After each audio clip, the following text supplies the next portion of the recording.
we could probably have the record for our shortest podcast. And it's not like our audience is so huge that, I mean, some random guy who's like, I like your sound, boy. What are we, in prison? I guess.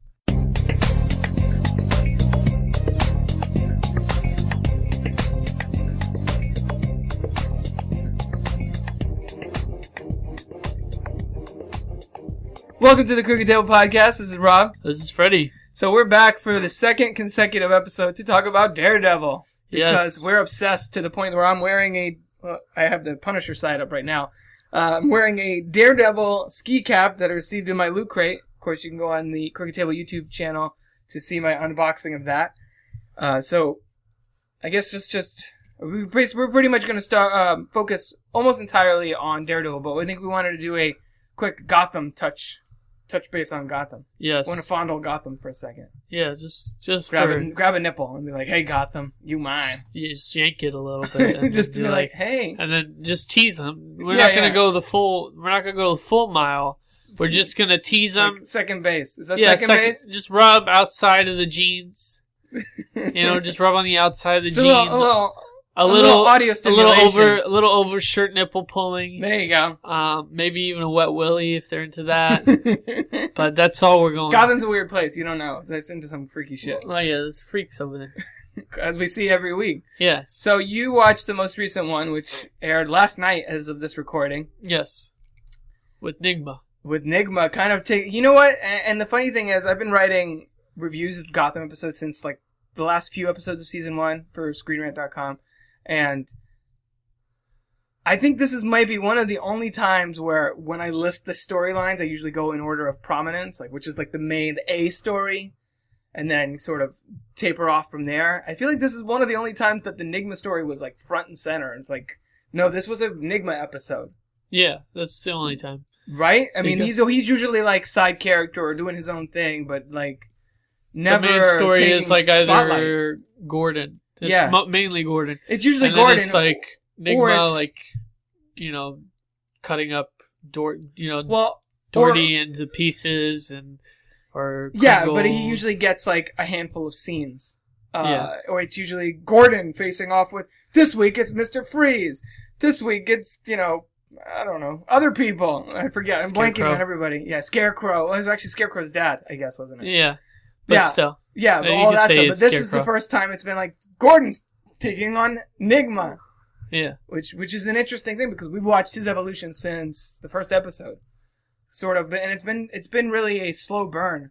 Whereas Penguin, you jump right in and you're like, nope, he's killing people. I mean, he's not in charge yet, but he's a villain already. He just doesn't have the power yet. Yeah. Riddler was just like mild-mannered, nerdy, like forensic scientist guy working for the GCPD.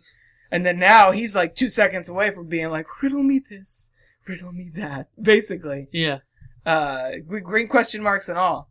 Yeah. So how did you feel about that how do you feel that evolution has been on as far as for Nigma? Yeah, for his storyline over the last, what are we at? 40, almost 40 episodes? I liked, I don't know the actor's name, but I like Corey Michael Smith. Yeah, Corey Michael Smith. I like him a lot. He does, because it's very easy to make it like Jim Carrey over the top, right?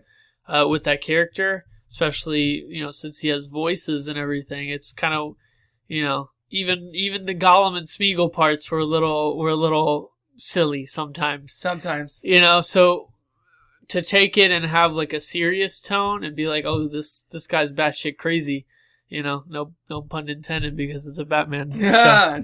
But. Or actually, all pun intended. I suppose. Yeah, give yourself credit. But I love what he does with the character. I think he's such a good actor. Yeah. And it'd be very easy to go across that line, but he's done baby steps with it, and I love his evolution from like a harmless, just a analyst, forensic analyst that doesn't want to talk to the woman, what did she do? Kristen. Is she? I don't even remember. Kringle, what whatever. Records keeping or something? Yeah, records keeping. Talked to Miss Kringle and everything. And, and he was just so shy and kept to himself and like weird, quirky, all this stuff. And then seeing him break out have like this separate personality where he has the confidence to do things that he would never do. Right, and he carries himself in a different way with both of those personas, and there's a different voice that like goes up an octave when he's Nigma. Exactly. So you know when he is one personality or the other, and it's almost like he feels more comfortable in the separate. He is more comfortable, obviously, in the more confident personality where he's killing everybody. But it feels like he's finally becoming his true self. Right. Yeah. And before absolutely. he felt reserved and not wanting to break out, and he just needed that push to break him out, and now, he's fucking crazy. He's unleashed. No, and the funny thing is, too, is that, the show really, like, hammered home the whole point that Kristen represented his good side, like the humanity left in him, and then once he accidentally killed her, I still feel like that moment was kind of weird, the way he's like, oh, I love you, and like sort of suffocating her, but then didn't realize that he was suffocating her because I guess the other personality was like sort of interfering, like he was sort of taking over. Yeah, a little bit. But as soon as that happened, he's just cutting up people in the woods and coming across another guy and be like, hey, I got room in here now. You remember? That happens all. Which, I mean, I'm not saying that, but it's he has like little like ticks and stuff. Once she was removed from the equation, it's like, nope, it's on. Yeah. Pretty much. And I'm sure that Corey Michael Smith feels really grateful that this show that is usually, for the most part, treated the Batman villains as like, like not Monster of the Week, but Monster of the Week sort of format, like different. You get like 2 episodes of Mr. Freeze, and then he fades away until they need him again. But Riddler is one of the only people that's been able to be tracked from harmless person to supervillain. Even Catwoman is she's sort of just like a mini version of Catwoman. Like would you think of who Catwoman is as a teenager? You think of this girl, pretty much. Yeah. She's sort of good, but not really, and kills people. But... You know what I love the most, though, is that they have, like, the juxtaposition of Nigma reaching and being, like, a true villain, but at the same time, you have Penguin, who steps down from the role of villain and turns into a pussycat. And how he's completely harmless now because of, Hugo Strange, and how Nigma is just completely taking on the role that Penguin, being ruthless. So it's like they do a complete flip-flop in positions. And I love the part when he goes to see him and be like, oh, I just want to see how you're doing, my friend. And he was like, oh, I would tell you what I'm up to, but you're kind of freaking me out right now. Yeah. Which is funny because to Nigma, because he has become so evil, to him being normal is abnormal. You know what I mean? Yeah. Like being insane and murdering people and having these like huge schemes. And by the way, I want to make sure I mention that the plot that he had in place and like the pieces there, like the anonymous tip, and then like Gordon's crowbar, and like the way that all came together was so Riddler-ish.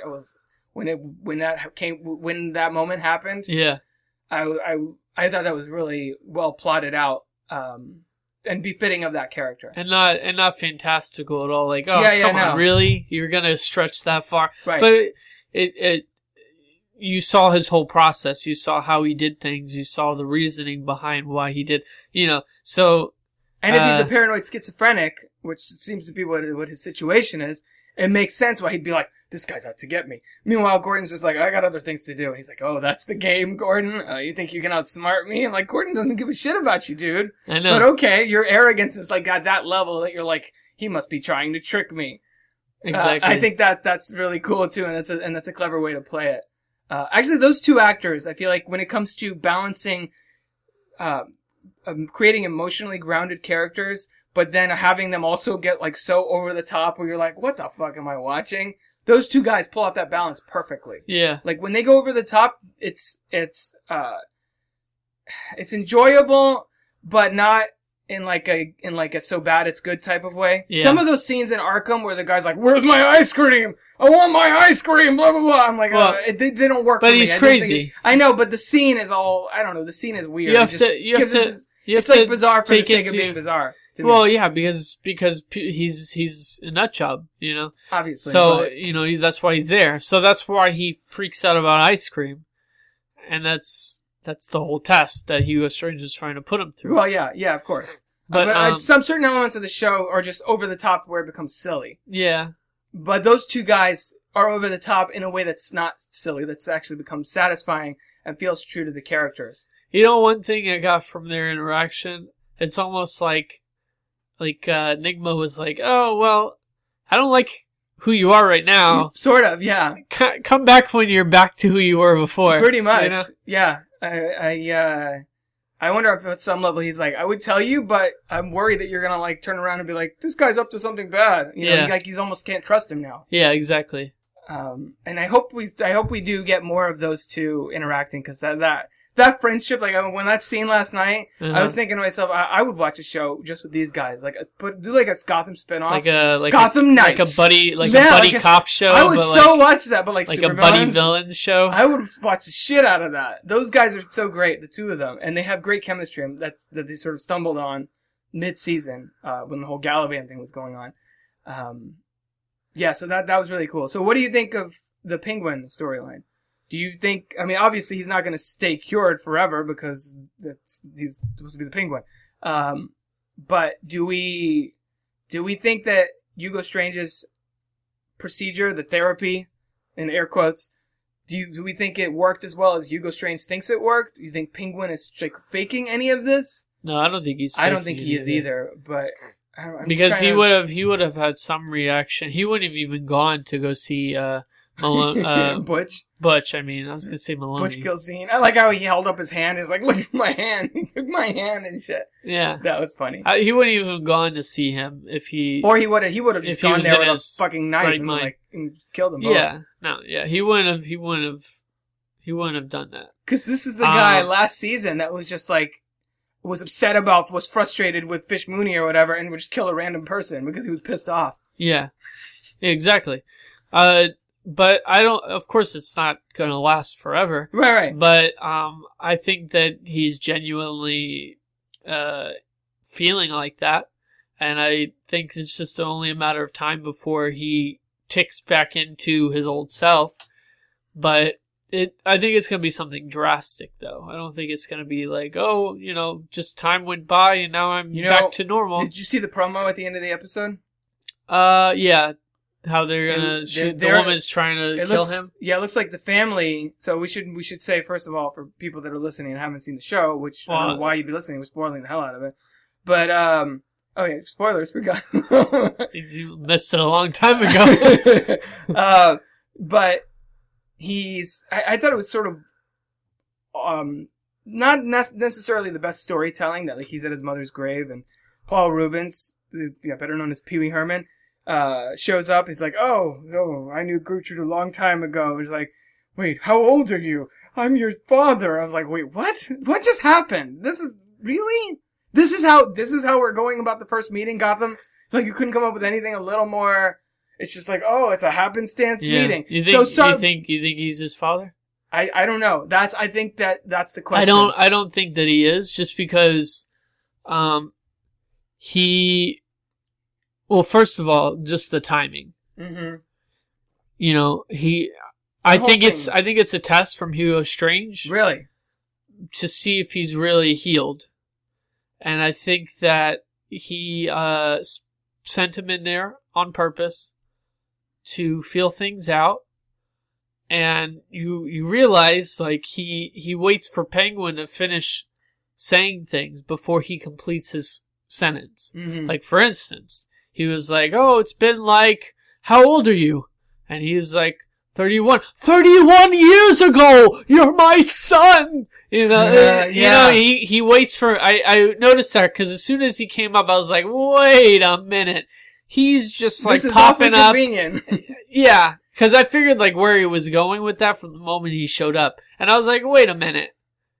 He's gonna slide in here that he's his father. This is too good to be true. Yeah. It's not like she just died and there's a funeral or something. Then it would make more sense because, everyone's going to go to the funeral. But on this particular day, after a long span of time where she's been dead, how long he's going to just show up there? Yeah. Doubt it. She's been dead. Yeah, that's a good point. Yeah, she hasn't been, since she died and he got hurt and then got locked up and then got rehabilitated and then got released, it's probably been a few months, 2-3 months by now, right? Yeah. Some time has passed. Yeah. I know. I'm amazing. Yeah, that's a good. And I was already, as soon as he showed up, I was just like, okay. I know, okay, even for a comic book show, this is awfully convenient. You know, it just rubbed me the wrong way. Yeah. So I don't know if he's in on it or what's going on, if he's his father, and then, I don't know. There's something shady there. So it looks like the promo next week is just gonna be everybody trying to kill Pee Wee Herman. To get their money, I guess. Or unless that lady is also testing him to try and tempt him. That's what I was going to get to. So you think that's all I think, the whole thing? Yeah, I think the promo with her, the daughter trying to kill him, I think it was the daughter. Because she looked very unhappy, like, after she kissed him. Right.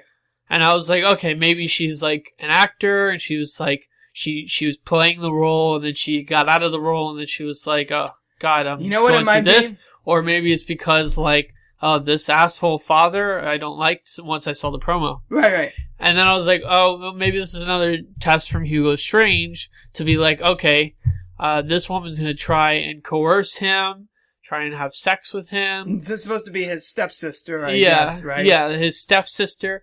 So let's see if he, first of all, has sex with her. And then after that, let's see if he tries to kill him. And if he doesn't like resist at all, then my rehabilitation hasn't worked. Right. So, but after the whole thing with like him showing up, it was all nowhere, really suspicious. As soon as that happened, I was like listening to everything, like seeing if he finished each other's sentences. Yeah, just like Frozen. Sandwiches. Sandwiches. Finish Frozen? Each other's sandwiches. That's what I was gonna say. Yeah. It's a great movie. But it makes me feel like it could be like a Shutter Island situation. You've seen Shutter Island, right? Yeah. Yeah, it could be that where the whole thing. Spoilers for Shutter Island. Was in his head, which is from like 6 years ago.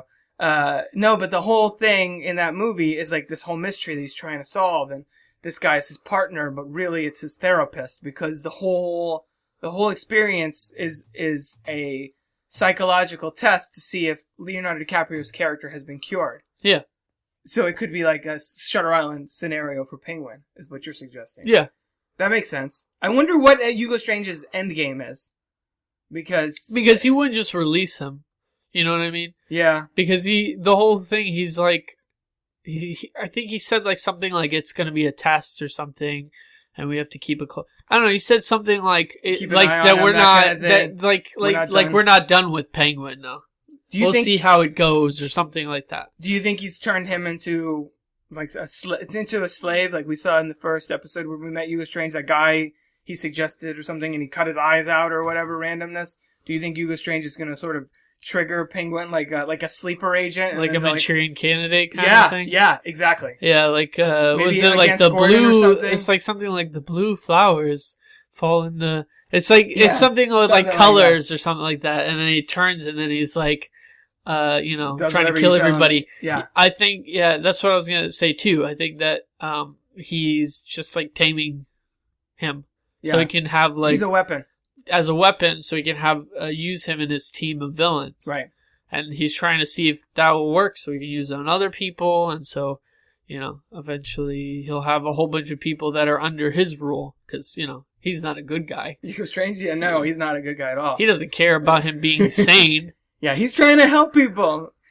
He's going to unleash an army of reanimated Gotham villains by the end of the season, basically. Probably, yeah. I mean, didn't we remember that? I think Firefly girl, the one that shot fire. Yeah, she had like the suit that she was like burning down. I think she was working for that gang that were like her brothers, sort of, but not really. Earlier this season, like middle of the first half. Firefly? I think her name was Firefly.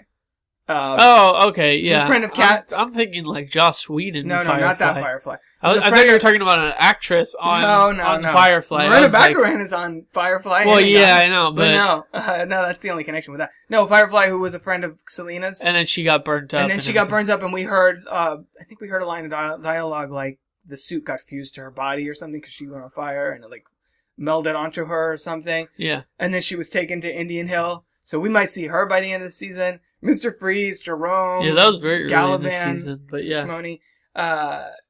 Yeah, so that should be interesting. But we should get to Daredevil in a few minutes. But first, I want to get to Bruce Wayne's story. But real quick before we get to that, how do you feel about the fact that Barbara's awake now and now going to be coming back into the storyline?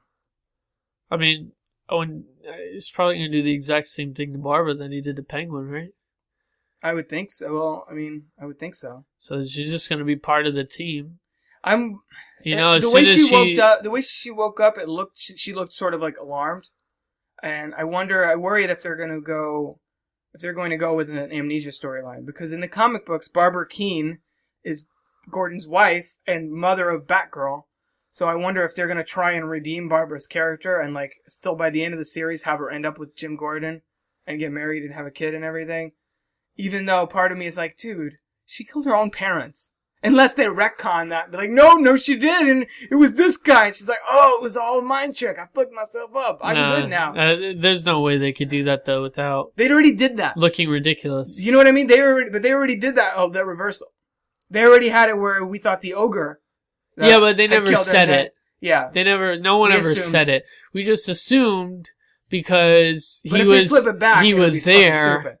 And she was just like, but I mean, I knew that she killed her parents. Yeah, I had a feeling. I'm like, oh man, I don't think so. Because they hint throughout that first season that she's off and she's losing it a little bit. So that by the end, you're like, yeah, that sort of makes sense. She seemed a little creepy already. Yeah. And she drives people fucking nuts. Like some people like her, I guess.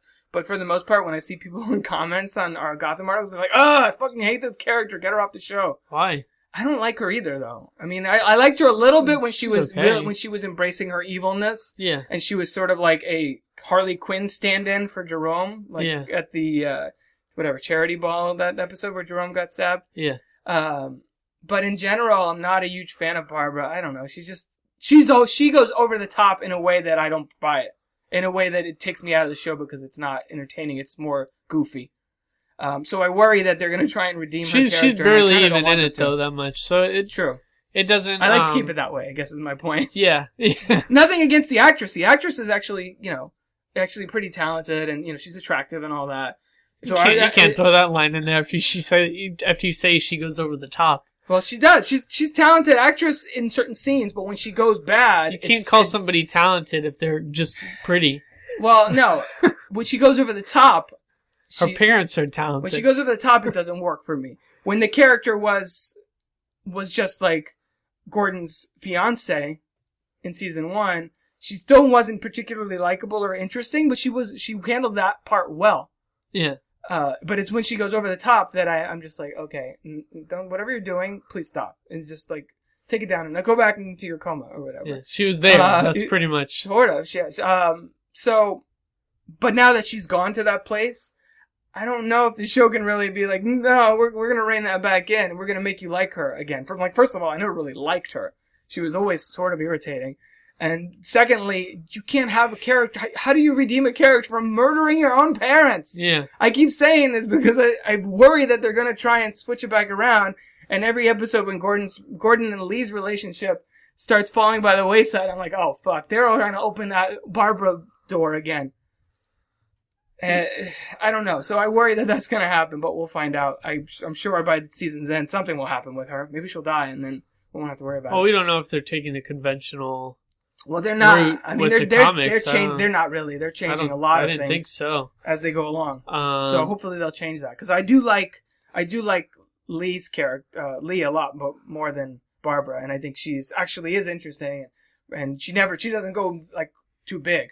Yeah, exactly. But she's still not just like the girlfriend role. She's still strong and has her moments where she's key to the plot and that kind of thing. So real fast before we get to Daredevil. Thought she was an idiot though for going with Mr. Freeze, but oh well, she's trying pregnant, to protect her patient. Yeah, I know. Yeah, sort of. But she was trying to. They chalked it up to she's a really dedicated doctor, basically, and you're supposed to be. She really cares about her patients. They had a moment more than her unborn child. They had a moment like that in Walking Dead recently too. I was like, really? Really? You're gonna do that even though you have a baby? You're gonna go around and kill people and do all this stuff? Like, seriously? Think about what you're doing and just stay in a safe place. How about not doing whatever it is you're about to do? Yeah, exactly. So I don't know. What did you think about the Bruce Wayne story? The fact that he's, I mean, not a whole lot happened, but we saw yet again where he's basically getting closer and closer to to the Batsuit, essentially. I feel like they've done a decent job these last several episodes of sort of threading that through to the point where in the last episode, he's like, one day I'm going to do something to protect Gotham and save the city, blah, blah, blah.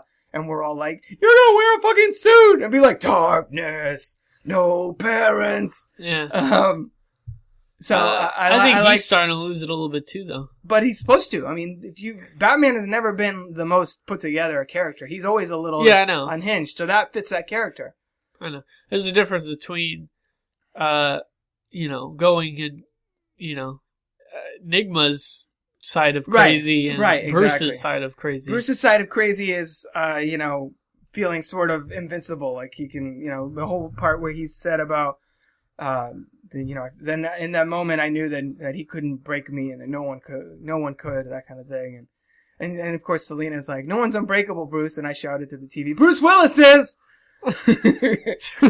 Just because that's a great movie and I like to reference it whenever I can. Like, I'm the only one here. I don't know why I shouted it. Ty heard me say that. She was in the other room. She heard me say that and she laughed because she, I guess, was listening to the show. But no, I like his continuing evolution. And I'm wrote in my review, I'm hoping they focus more on Bruce's part of the story and less on Gordon, because this whole season has been Gordon's got this darkness within him. And he keeps drawing him towards it, but instead of turning away, he's like, yeah, I'm going to be dark this time because this guy has it coming. Yeah. That's not as interesting to me. I really don't give a shit about Gordon's moral dilemma very much. And so I like to see Gordon relegated to more of a side character and less of the ostensible lead, which he has been to this point, and see Bruce sort of rising to that forefront. And I think that actor, David Mazouz, I think how you say his name, Mazouz, I think he's talented enough to pull it off because he as far as dramatically, I feel like he's probably one of the stronger characters on the show. And I'd want to see more of him training and developing his strategy and his understanding of the criminal element to the point that he becomes the world's greatest detective. So that was just my piece on Bruce. Really, really enjoying that part of the show to quite a large degree. I'm surprised actually how much I'm being like, yeah, fuck that, more of this kid. Yeah. Because early on, you're just like, oh, baby Batman, go inside, let the adults play. But now he's actually starting to get in fights and starting to learn about that. So that's cool to see. Do you, or any thoughts on that? Yeah. I mean, he only had 3 scenes. Yeah, but even when he has 3 scenes, they're pivotal scenes. Yeah. But he didn't really have much. It was just he got in a fight. Just to remind us, hey, this is still a show about Batman. He was like, I liked the pain. I actually liked it. And then he was like, something's not right with the whole Gordon going to jail thing. And that was pretty much it. And he's like, when he turns to the camera, he's like, see you next week, everybody. Batman. So going from Batman, a vigilante who wears a mask to fight crime in the streets, let's go to another vigilante that fights crime. Pretty much. To protect goes around in the streets. Who's also all about his city. He's like, this is my city. And lives in a very New York environment. Pretty much. It's like the DC equivalent to New York. Wait, Hell's Kitchen is? No, Hell's Kitchen is New York. Oh, you mean? I'm talking about Gotham. Gotham is the DC equivalent. Metropolis also is in a way too. It's depending. It's like the good. I guess it's like the good and bad of New York. Yeah, the gross part, and then the. Again, here we go in juxtaposition. Crazy. Well, in the Batman v Superman, movie version, there are twin cities. They're supposed to be. They compared it to San Diego and Oakland, I think, which are separated by a bay. Yeah. So in the movies with take a bridge and it goes right, exactly. They're just a body of water between Metropolis and Gotham. Well, which makes sense because which would explain why they're hanging out all the time. Well, but in Man of Steel, they go over a body of water. Oh, okay. So that makes sense that they went over the body of water, start fighting in Gotham. I don't know if they were really fighting in Gotham. I feel like that was supposed to be still Metropolis because Perry White. Okay, maybe they didn't. Yeah, Perry White was right, but I thought they did. Saw water. Well, I mean, and that also makes sense. Wayne Enterprises would have an office building in a major city. I mean, if you name any corporation, that has an office in, where Chicago, they probably have another office in New York or LA or whatever. So that makes sense. And that was the building that crumbled when Zod and him were fighting, and Zod was in there doing his heat vision. And it started coming down. So you're saying the Wayne building that gets destroyed, it could have been in Metropolis. Yeah, I think it was probably in Metropolis. But maybe Bruce was there for a meeting or something, and that's when he was in the street, like we see in the trailer, him in the street be like screaming, like, whatever. Exactly. Being like, we can't trust this guy. If there's a 1% chance, he could wipe us all out. We're super excited about that, but that'll be next podcast. This time, it's all Marvel, baby. Yeah. From this point on, because we can talk about DC up to now. So we're gonna do the Batman v Superman next podcast, and then we're gonna push the Netflix original. Yeah, one it keeps getting pushed back. But what can we say, man? Daredevil and Batman. Well, there's a lot of other stuff happening. We just finished season 2 of Daredevil, so we had to talk about it. Yeah, well, we were gonna drag it out a little bit longer, but I was actually so involved with the storyline that I was like, no, fuck it, another one, and another one. I think after you left, I think I was on episode 10 by the end of that night, 3 o'clock, whenever I decided to go to bed, because I'm like, yes, I want to keep watching. Yes, Netflix, I'm still here. I think I finished it in 2 days. Yeah, pretty much. And that's why I see things on social media, people are like, oh, Daredevil, something or other. And I'm like, what episode are you on? I'm like, bitch, I've been done for days. Come on now. Yeah. So, where we left off, I don't remember if it was the end of episode 6. Yeah, it was Frank Castle's like, next week, People versus Frank Castle starts. And I was like, you mean in 2 seconds it starts? This is not a network television show. Come on. Yeah. So then what we got to cover today is the trial, and Jesus Christ, a lot happened with the hand and everything. Elektra, the whole thing with Elektra. First of all, I just want to say now, we both said that we were like, please, please, please, we got some Kingpin up in this bitch. Yeah, well, we knew they were going to get Kingpin. We didn't know. We hoped. No, I knew because he was in the trailer. I didn't see. Well, you saw there was a shot of him. There was a shot of him in the trailer. The last one, right? One shot. One single shot of him standing. But was that a shot from season 2 or season 1? No, why would they put it if it was in season 1? I don't know, to make you think they're like, I remember him. No, they wouldn't tease something like that in a frame. Well, he's not even going to be... Well, then I'm glad I didn't see that trailer, because when Frank Castle goes in there, I was like, you did see the trailer. No, not that one. The final one? Not the final one. It was in the Elektra one, I believe. Oh, and I'm glad I forgot about that shot, because... I don't think it was in the final one. When Frank Castle got in there and walks in, and then you see this guy turn around, and it was Wilson Fisk, I was like, oh shit! No, they didn't! Pretty much. That made me really happy. I was like, and it continued with season 1, just like it picked up right back from it. Pretty much. And then, because he was technically in 3 episodes. The end of that one episode where he turns around and he has like maybe a line, and then the credits roll. Yeah. Then that one episode where it was basically a Kingpin episode. Where they did flashbacks. Where flashbacks to him being like taking off his watch and all that, his cufflinks, and then walking in there and all that crap. And then the episode where Matt goes to see him. And that shit was bananas. Yeah. Where he says how he's going to kill Foggy and him. Yeah, so do we think... we suspect for threatening about not having Vanessa go back to the city. Oh my god, why does this show not get any, recognition? Because Vincent D'Onofrio should have one already for this character. He's just so great as that character. You see him in anything else, he changes his body, the way he moves, he changes his facial expressions, he changes his voice. Like, he doesn't sound like, I was walking down Hell's Kitchen. He doesn't have that voice. He sounds like a normal guy. You know what I mean? Yeah. He becomes this character in a way, and makes him more complex than, Michael Clark Duncan, the late great Michael Clark Duncan, did a wonderful job in the movie, but he only has 2 hours, and that was not the kind of movie to really be like, you need to understand where the Kingpin's coming from. That was just like, I say stuff and I try to kill people. You know what I mean? Yeah. Vincent D'Onofrio has fleshed him out. So, this is probably I haven't read all the comic books, but this is probably one of the best versions of this character ever. Well, at least on film. And film, definitely, because it's only been live action, it's only been those 2, I think. Yeah, exactly. But man, He was great in that scene. So do we think that he suspects that Matt is Daredevil? Because he goes and he's like, "Get me the files on Mr. Murdoch," whatever. Because because they had a fight and Matt sort of held his own for 2 seconds. He didn't hold his own. He had a reservation about for a moment he did because he was he let him kick the shit out of him because he didn't want to show his hand. You know, and anything he was trying to show, like he was helpless by like grabbing his face and having Kingpin push it back down, and all this stuff show like a sort of like helplessness to him, and he did it on purpose to get information out of him. Right, but.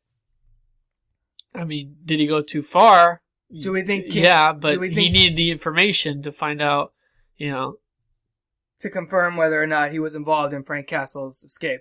Yeah, which Jesus he was. But Kingpin's always been an intellectual foe as well as a physical one. That's one of the things that makes him most interesting. I think you have villains where Bane in Dark Knight Rises was sort of more of an intellectual. He's probably one of the closer ones that I can think of to Kingpin as far as I'm really smart and I can outthink you, but I'm also going to beat the crap out of you because look at my muscles. You know what I mean? Yeah. So I wouldn't be surprised if they start to develop that. It was almost not even because of him, though, with Bane. It was because of that woman. Yeah. So, it's kind of, I think that people know. People who are listening to us talk about superheroes, they've seen that.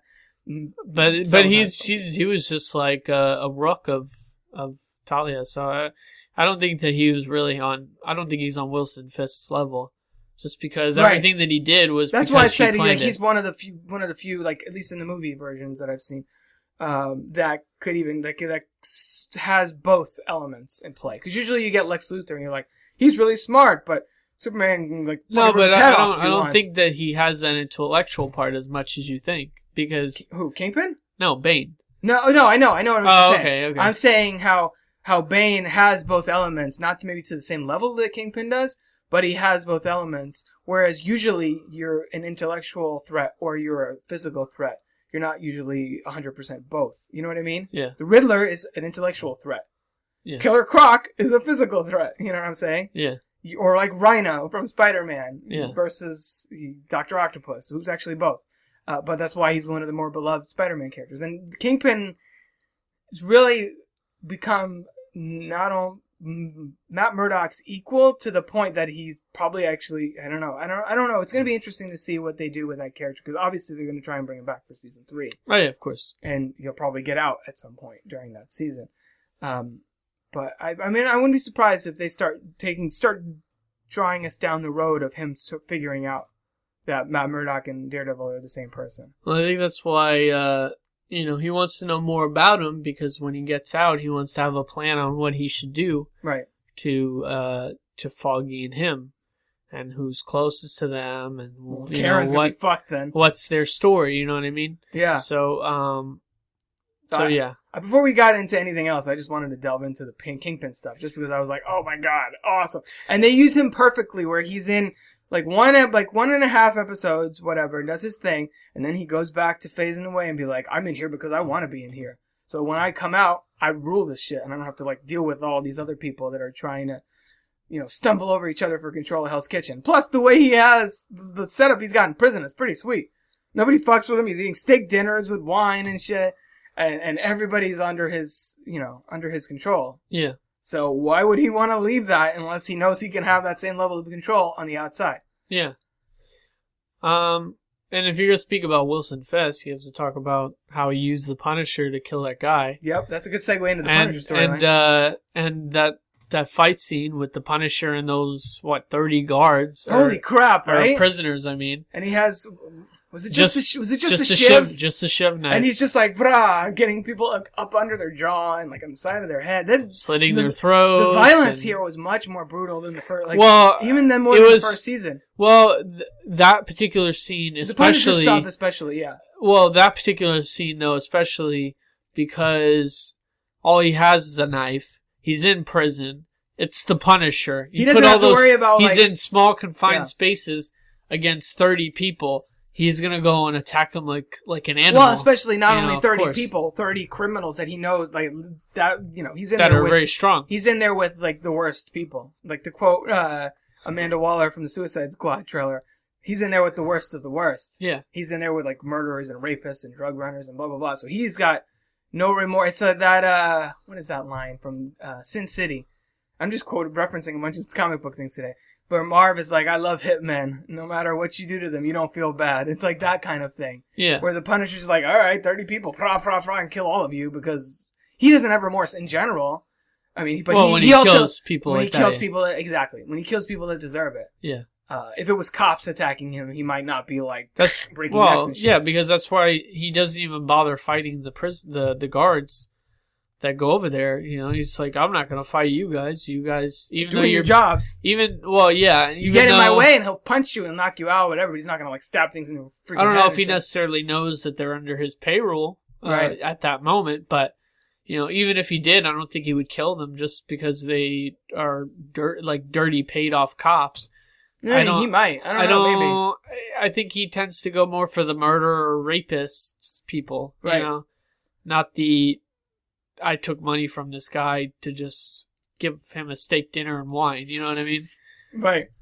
Type of people. I think that's a little bit more petty even for Punisher.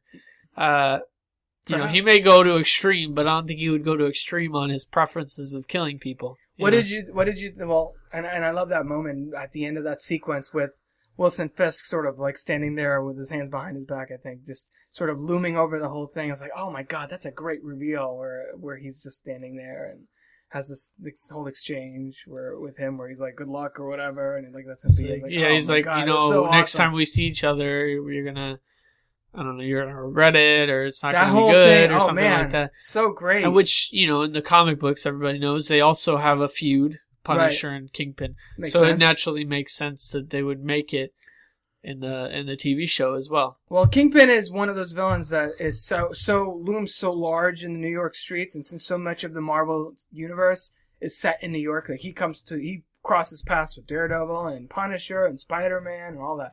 So there's lots of room for Vincent D'Onofrio to come back in multiple different shows or films or whatever they want to do with him. And I hope that they do that at some point. Yeah. And he's an actor that's always crossed over from television to film, like back and forth anyway. So if I know Marvel TV and Marvel Studios reportedly have issues where they don't really like get along and whatever. That's why you don't see references and stuff. Yeah.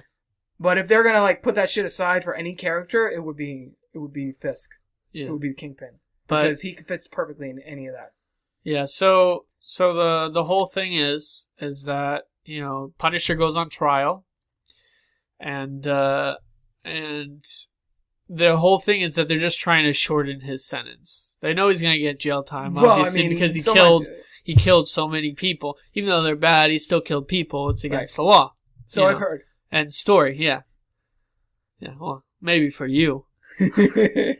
So he goes there and he gets the tip out from one of the guards, like, oh, just say that you're crazy and go to jail, and we'll, and because this person wants to meet with you and talk with you and all this stuff, all that bullshit. Right. And so he goes like, oh, I'm crazy and I'm insane, and it reminded me, and I would do it again, and I would love to do it, and all this stuff. And he goes to jail, and then that's where it happens with Wilson Fisk. Right, exactly. So that whole thing with him on the stand, it reminded me a little bit as like a really, really, really extreme version of the last scene in Iron Man, where he's like, "Yeah, I am the Punisher. I'll fuck you." Well, he didn't say fuck, but it was like, "Oh goddamn, every goddamn one of you." Blah blah blah. And I was like, "That's awesome."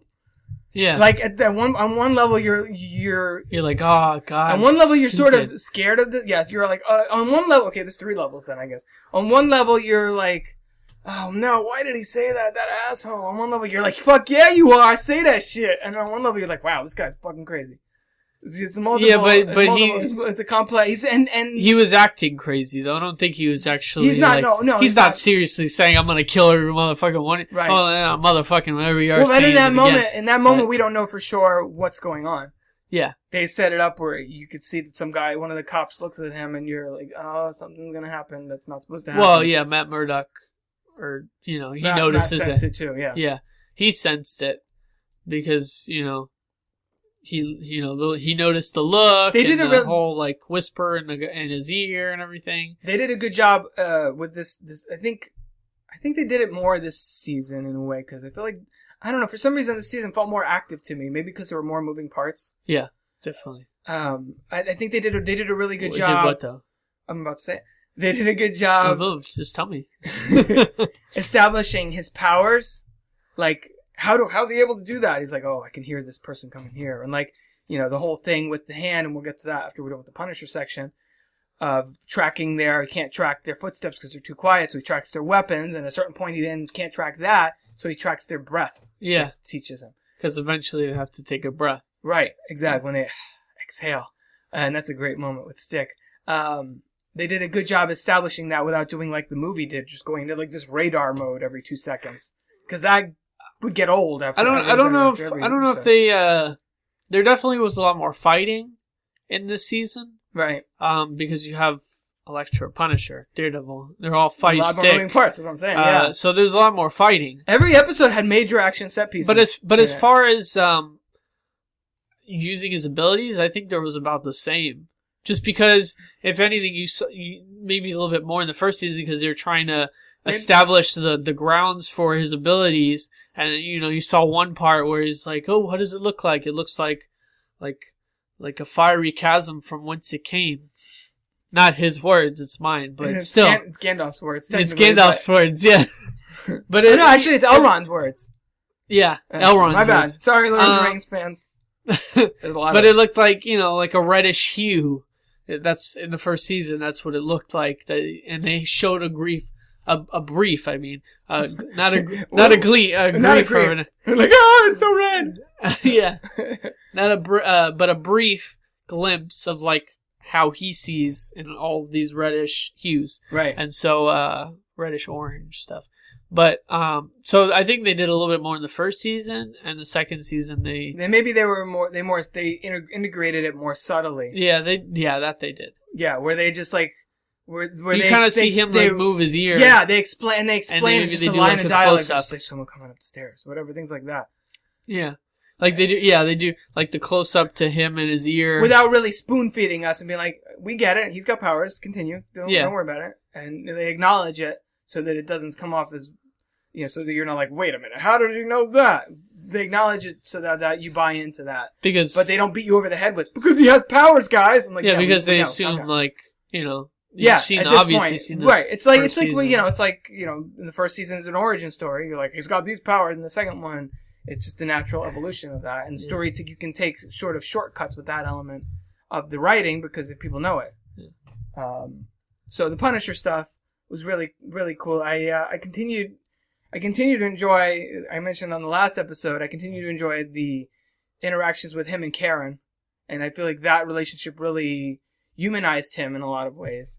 I do think it's sort of his storyline got a little bit unwieldy towards the end, where and it turns out that the blacksmith is actually, I guess, his old CO. Yeah. But who was the one that was army? Who was shooting up all the people though from the trial? Was it the blacksmith? I don't know. See what I mean? See, that's some of that storyline got a little muddled that I had. Convoluted. Like it was a little like like they kind of assumed it, but they never really like pointed out. Obviously they killed everyone from the trial, and it was a bloodbath and all this stuff. They killed Reyes, they killed the medical examiner, and they tried to kill Karen. Obviously. Karen had a bad time, but Punisher saved her. And they made it seem like it was that guy because he tried to kill Karen too. Mm-hmm. Right. But they never really completely said oh, I did it. I went and I shot holes through your walls. I was sort of waiting for Bullseye to show up at one point because I'd heard rumors that Bullseye was going to be in this season. Yeah. So when people kept getting killed randomly, I was like, oh shit. They could establish that Bullseye's involved here somehow. Yeah, I thought, I knew that. Probably, I didn't think it was likely, but because Bullseye's he's not clumsy like that. If Bullseye wants to kill you, you'll be dead. You're dead. You know what I mean? Unless you have Daredevil, abilities, and then you can dodge out of the way. Right. Exactly. But if it wouldn't, he doesn't really use. I think he uses more, rifle type stuff, not automatic. Right, yeah, okay. You know, so it didn't seem like his style. He just needs more precision thing. Like, he's just not going to be like, spray a bullet, did I hit you? Oh, okay, good, exactly. I hit you. He's just going to be like, boom, one shot, done. Pretty much. He just does one shot, and then that's actually more, that is more the Punisher, unless it was, you know, unless whoever did the shootings was trying to make it look like it's the Punisher, because the Punisher style is rain of bullets everywhere until everybody's dead. Yeah, but there's more precision. The way that they were doing, even with the Punisher, there's more precision, but it's a bloodbath. You know what I mean? Okay. Because even they said it, the shots were all precise.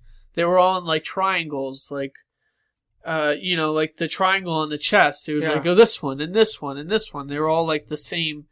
So he shot with precision, but he shot very, very fast with precision. Right. And you see a lot of the times, like, it was an automatic, you know, sniper rifle that he was, or not automatic, a sniper rifle that he was using. Yeah. Most of the time anyways.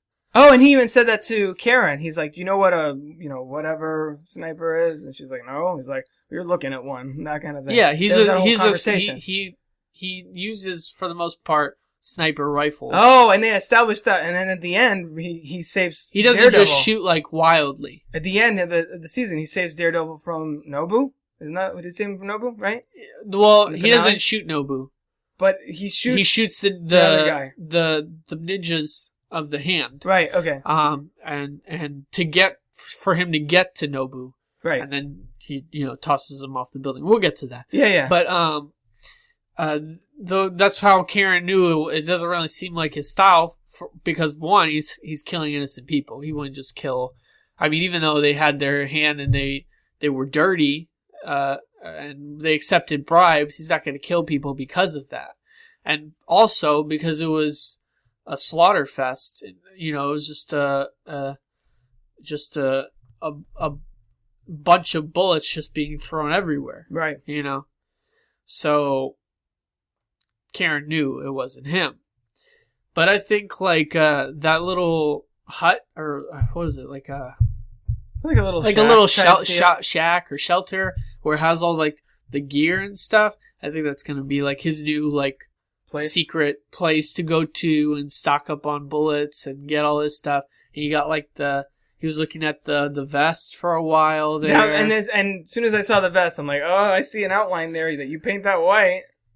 That's the Punisher logo right there. Yeah, and then he was looking at the newspaper in his house, and he's like, okay, let me go and do this on my black t-shirt real fast. I think he wears the vest underneath the black t-shirt. I don't know. Yeah, maybe. But anyways, well, he takes the paint and he like does his own thing there. By the end of it, we get him in his signature outfit, just like in the first season. Daredevil wasn't in a red suit until. And that was such a good moment where he popped out of nowhere and on the top of the roof as the rooftop, looking like badass. Like, and he's like, "I'll see you around, Red."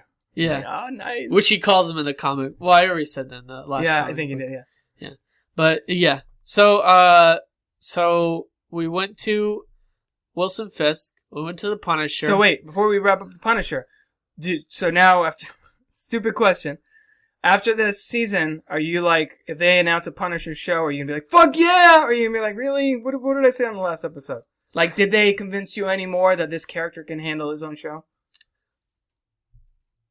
Because you were concerned about that last episode. About the same? About the same. I think it would be about the... I would still be very excited about it because... Would you rather... I like the character. Right. It's just, I don't know... He's great in that character. Yeah. And I didn't watch The Walking Dead, so I don't know how he was on Shane. Yeah, he's great in that character. I love the character to begin with. I just... I don't know if it's going to have the same sort of depth as Daredevil, or multiple moving parts as Daredevil. Because because he's more of a loner and because he won't have that support. If anything, it would just have like maybe like a thing with Karen. I think eventually they're gonna, if nothing happens with her and Matt, I think that you're gonna put her with Punisher. Really? I could see that. I could see that eventually. Wow. I don't know. I didn't think of that, but yeah, maybe. I got a sort of she's one of the only ones that understands him, and he has like a certain fondness of her, and she believes in what he's doing. She's like the only one who's like multiple times throughout the show. It was like, well, like he's doing it all for the better good. He's just not doing it in the right way. Or, and everyone's like, I don't know, Karen, he's killing people here. And it's she's like, but he's killing the bad people. Right. Though. It's like when we were growing up and our dad would not handle things in the right way, but have good intentions in what he was saying to us or whatever. Yeah. It's like, he's like, he didn't say it the right way, but I know where his heart's in the right place. That kind of thing. Yeah. I thought that, I read into that Karen Punisher storyline a little more, and I think this is what they were going for. People ask her a few times throughout the season, like, why are you on this guy's side? What's going on with that? Whatever. And I feel like she's on some level trying to justify her own actions last season with Wesley, and like apparently before that she may have shot somebody else, and sort of a little bit like how in Lord of the Rings Frodo like wants to believe that Gollum can be saved because it's supposed to be representative of Frodo holding out hope that he can actually come out of how the ring has affected him and that kind of thing. Yeah. I read into the parallel that Karen saw a little bit of herself, in a much more extreme fashion, obviously, but in the Punisher's actions. What do you feel about did you get that too? Yeah. From it? I mean, in the same way, you've seen that she's not exactly like all the other characters, right? And so she sees more. She's like she has a different outlook on morals, and if you're put in that position, you have to do what you have to do to survive. And if it's a bad person, then of course you gotta do take him out. Take him out, yeah. But there's a difference. Like she didn't shoot Wesley. Wesley one time. If I remember correctly, she unloaded the whole gun onto his chest and shit. Yeah, she was like in the zone there. I think it's interesting that. I wonder if the same gun was the same gun that she killed him with, though. Punisher maybe that'd be interesting. I wonder if that's there's a whole episode titled it. But then he also said how you take some thought. Most people go for like the big guns that make a lot of boom and bang and with you fancy pick handle. Yeah, with the fancy rubber handle and all this stuff. But you get the more practical type of gun. So I don't remember it being so small. The one that she kills Wesley. Which means that she's not afraid to use it, I guess, is what he's reading into it. Yeah. Yeah. And I wasn't sure if she disposed of the weapon in the first movie either until like the lake or something, or I mean the river. It's interesting because before we watched season 2, I wasn't thinking I need to go rewatch season 1. But now that we finished season 2, and especially in such short order, now I'm like, fuck, maybe that's something to put on in the background when I'm writing or something. Be like, season 1, let's start over. Yeah. Because holy crap! But I think Punisher will be back in the third season of Daredevil. You think would you prefer that instead of getting his own show? And granted, Marvel could very well announce a spinoff on him tomorrow. I wouldn't be. I would probably be like, yeah, I kind of figured that was coming. But I think he would still be in it, even if he did have his own spinoff. Maybe.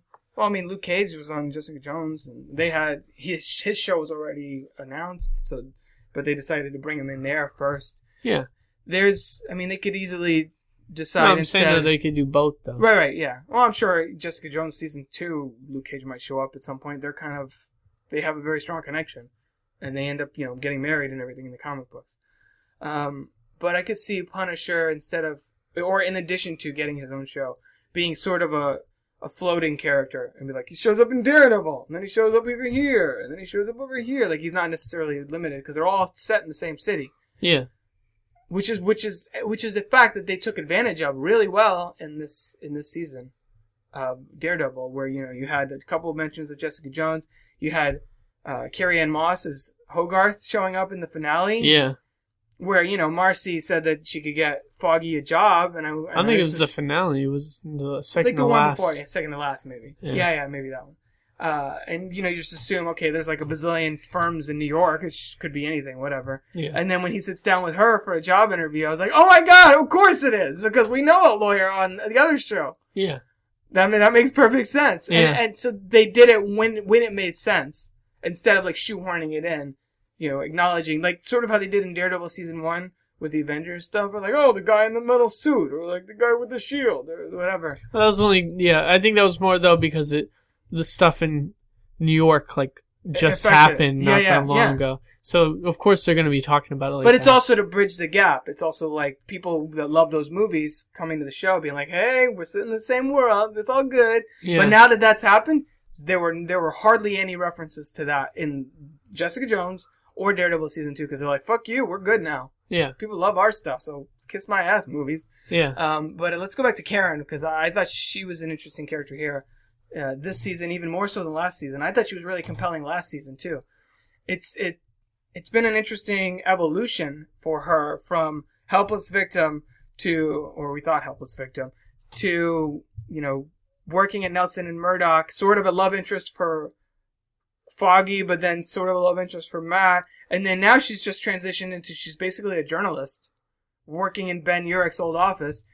I don't know how much of that is in the comic books. I don't think very much of it. Based on my research, in the comic book, she's one of the longest running love interest for Daredevil, over decades of comic book stories. Oh, besides Black Widow. Well, and Elektra. And Elektra. Yeah. But she has a very sordid backstory, and she ends up in porn at one point. And I think I read this whole thing about Mysterio made her think that she had HIV, and then she died. She has this whole I don't think they're going to go into that. No, I don't think they are either. I don't think they are either. Because but in the comic books they span over a long time. Pym didn't beat his wife either, as far as we know. Well, they didn't say. They never. That's what I say. As far as we know. Yeah. So they still haven't established. One, they haven't had any direct follow up to her murdering Wesley in season 1, and 2, this again we had scenes with Ellison, the editor at the Daily Bulletin. Yeah. Uh-huh. The Daily Bulletin. Just like last season with Ben Urich, we had scenes of people alluding to her past, and like, oh, I don't know, most people wouldn't want someone like that around, but we believe in you and all that stuff. Yeah. But never saying what it is. She could have been into drugs, like in the comics. She could have been into prostitution, like in the comics. We don't know what's going on with that. So it's interesting that they're keeping that vague still going into a third season. I mean, granted, it hasn't been renewed for a third season, but come on. It's gonna be renewed for a third season. Yeah. That's one of Netflix's flagship shows. Right now they have House of Cards that everybody loves, Orange is the New Black that everybody loves, and Daredevil everybody loves pretty much. Those are their biggest. They're cornerstones of their programming. Sort of how Game of Thrones is for HBO and Walking Dead is for AMC. I think the way that her character's evolved is starting to go way more divergent from the comic book, not a reference to Divergent, but it could have been diverge way off from where the comic book version of the character is there, and sort of take her down a different path. And I think that's kind of a intriguing take on her, and they made her more well-rounded and really really engaging, which I wasn't expecting, because of course as being a movie guy, my main point of reference for Daredevil is the movie, and most comic book fans are probably like, that's fucked up, man. Well, yeah, but in that movie, Karen Page is there, but sort of a non-entity. She's just sort of the lady that answers phones. But she's one of the most interesting characters on the show now, I think. At least one of the non-hero characters. What are your thoughts on Karen, her story? What do you think she's going to go next? I think she's interesting. I wouldn't say she's one of the most interesting, because they're all interesting in different ways. Well, of the main cast, yeah.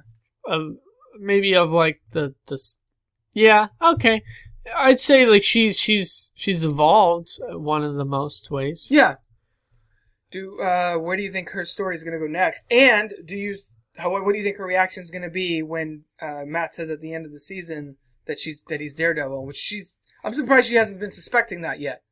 I think she has, but she just hasn't because of the whole blind thing, she doesn't really know, like, how that happens. She doesn't know he has power. Yeah. Yeah. How dare she? And he's never given any, besides, being, like, showing up with, like, bruises and stuff like that. Strange women in his bed. She has no, well, yeah, but that doesn't mean anything. She has no, like, way to hint, Right. In her mind, it's more likely that, he's in, like, a fighting club, or... Which she says at one point. Or like, he's a boozer, then, he fights crime, even though she's seen that he's blind. I do like how some of the Marvel heroes that have secret identities, you buy into the fact that no one would suspect that this person is that. You know what I mean? Like, no one would think Spider-Man is this dorky little high school kid. Or nobody would suspect that the blind guy running the blind lawyer from Hell's Kitchen, to quote the movie again, nobody would think that the blind lawyer would be this guy jumping on rooftops and kicking ass and fighting crime because of that. So even if you see their face, you're not going to be like, oh, that must be that blind guy. Well, like, wait, what am I saying? Yeah. So that's a good point. And he wears a mask anyways, so it's like... Right. And he changes his voice a little bit, too. I was about to say that. And so, he moves different, he talks different, kind of like Vincent D'Onofrio with his acting. Right. Well, and like Batman, look at the cartoon, the animated series of Batman. Bruce Wayne talks totally different than Batman does. Yeah. Even Michael Keaton, and of course Christian Bale, who takes it way to the extreme and basically like barking at people. I thought that Charlie Cox... Swear to me! I thought Charlie Cox put enough bass in his voice to be like, I need to find where the hibiscus, blah, blah, blah. To make it like, I'm gruff and scary, but I'm also hiding my voice. You know what I mean? Yeah. Because, when you like at that, he's like talking at that like half whisper part of it, register. Yeah, so he, I don't know, I think she's gonna have a good reaction though to him being Daredevil. I don't be like, hell yeah. Yeah, I think she's gonna embrace it. Take me, man, meat. I think she'll say that too. That's a Kung Pao reference. I'm not being sexist. Go ahead. I think now that she knows that he's Daredevil, it's gonna be, all a go for the relationship, because now it explains everything, and now she has an understanding of why he was doing the things all those things this whole time. You know what I mean? Mm-hmm. So, why he was going off with, why he had this strange woman in the bed, and why he hasn't been showing up for the trial that much and focusing more on the hand, and because that's become a larger problem in this one. Yeah. Because the hand they thought was like the Yakuza, but was actually much worse. The Japanese, they're Japanese, but they're not Yakuza Japanese. No, they're the hand Japanese. That's true. And they're an international organized crime unit, but which was the inspiration for the Foot and the Ninja Turtles. Yeah, that's why they're called the Foot. Nobu, it's sort of a parody of the hand. Yeah. And also, not Nobu, Stick is supposed to, they homaged, like, they took, like, Splinter off of Stick. Instead of being a blind old guy, he's a rat. Yeah, exactly. they took they took Frank Miller's version of, like, the hand and Stick and all this stuff. And they put it into the teenage, and it seems like they're doing that a lot with Frank. They're using a lot of Frank Miller's stuff for the show. Frank Miller created, don't quote me on this, but I believe Frank Miller created Elektra. So this whole hand thing that's his shit. Well, yeah, the hand is his shit. And then Stick is his shit. And then of course, as far as Batman, The Dark Knight Returns and Batman Year One, those were instrumental in the construction of the Dark Knight trilogy. Yeah. Batman v Superman. I mean, yeah, he's created some of the most iconic versions of those characters. Yeah, and they're going more, of course they're going for the darker side of Daredevil. Right. And so obviously you choose Frank Miller's depiction because he does the darker version of everything. Well, and it makes sense because we were just saying Daredevil and Batman are very similar characters in a lot of ways. Obviously, Batman came way earlier. Daredevil wasn't around until the 60s. But they share enough common traits that it makes sense that, of course, Frank Miller would do brilliant work on both. Yeah. And so that's why they used in the first season with the whole black outfit, the black mask, vigilante. That was Frank Miller, yeah. And then they decided to put Stick in there, which is also Frank Miller, and the hand, which is like the 5 fingers of the. I don't know what the 5 fingers are, but there's like 5 fingers that make up the hand. Mm-hmm. Also, a depiction of Frank Miller's Daredevil as well. So it's like. Were you ever worried at any point of the season that Stick was not going to make it? Because I could have seen them killing him off. Because basically you need him there to establish Elektra, to establish where Matt got his training. And then you could, there's a version of the story where you don't need him anymore. Well, you can take him out. Yeah. And in the comic books, Elektra does kill Stick. So I thought like, he's... Have you read the comics or you did research? No, I just know the story. I haven't read the comic books I haven't read 170 whatever. Yeah. A long time ago. I might track down some of them, the Daredevil, because now I want more Daredevil stuff after watching the show. But, so, there's a version where she actually did kill Stick, under the hand and everything, too. I wonder if the comic books had the whole Black Sky prophecy. I don't know if they called it. I don't know if they called it Black Sky, but Elektra has always been the focal point of the hand. They're trying to make her. She becomes the lead at some point of the hand. Right. And eventually Daredevil comes in for a brief period of time, becomes the lead of the hand as well. In the comic books. Right. But they, as you see with the hand, they have a knack, or they can bring people back from the dead. Yep. As you see with all the ninjas. Okay, that sequence with not only with the ninjas, but everything in the hospital. Yeah, that was like some freaking zombie shit. That was creepy. And Rosario Dawson goes in there, and all the kids are like awake. And yeah. Oh my god, that was that was really like legitimately terrifying. Like it turned into a horror film for that sequence or that rest of that episode, whatever. And as soon as I caught wind of the fact that they were bringing people back to life and shit, I'm like, oh, that's planting the seeds for the Elektra resurrection. You know what I like about the Frank Miller version? What's of like the hand? He like puts it in like history.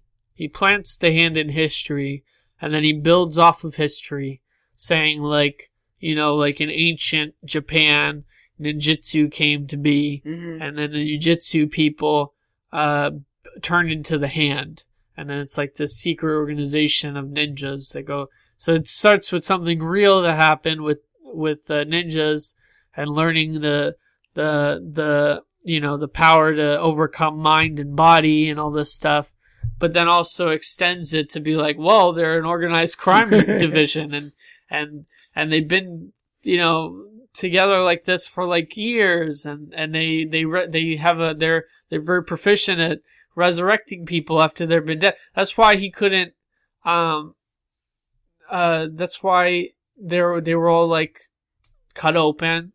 And that's what's going to happen to Elektra too, right. Obviously, because once they bring her back, then she's going to be their bitch, and she's going to be bad now, and then Daredevil's going to have to fight evil Elektra, and that'll be season 3. Then. Yeah. Did they ever establish what those kids had in their bloodstream?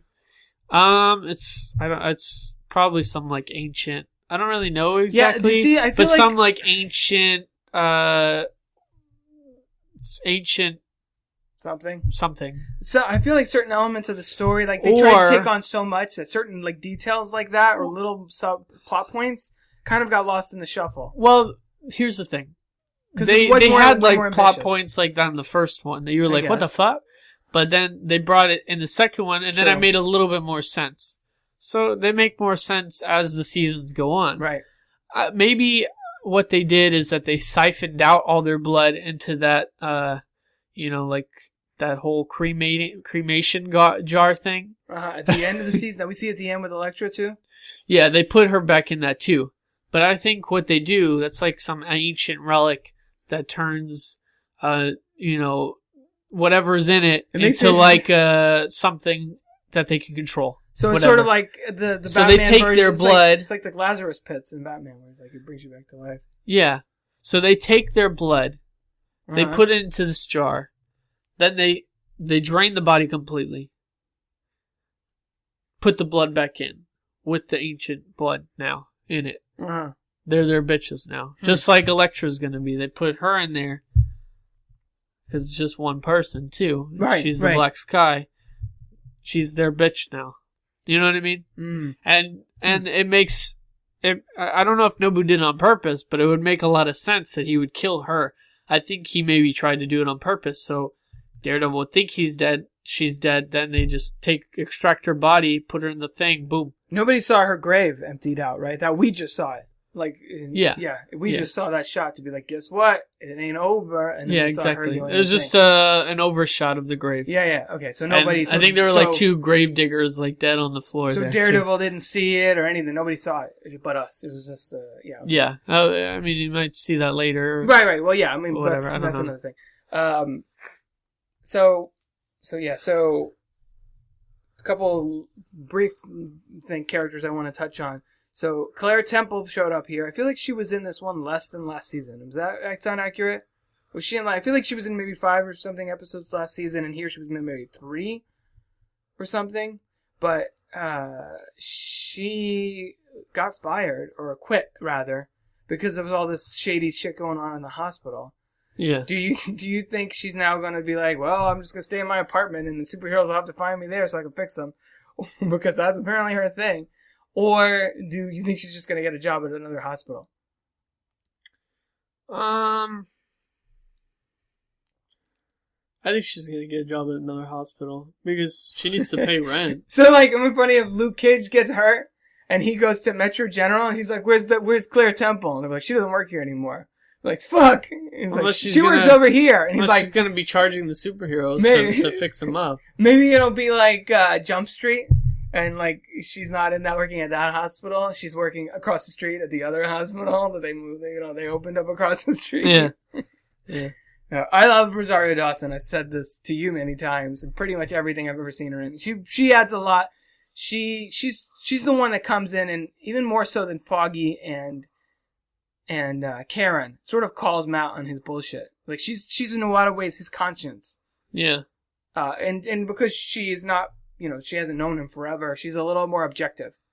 And I think he takes her advice, like, almost more to heart to a certain extent. Well, because she's blunt with her advice. Yeah. Foggy is too. He's like, I don't want to have to come in here and find you, blah, blah, blah.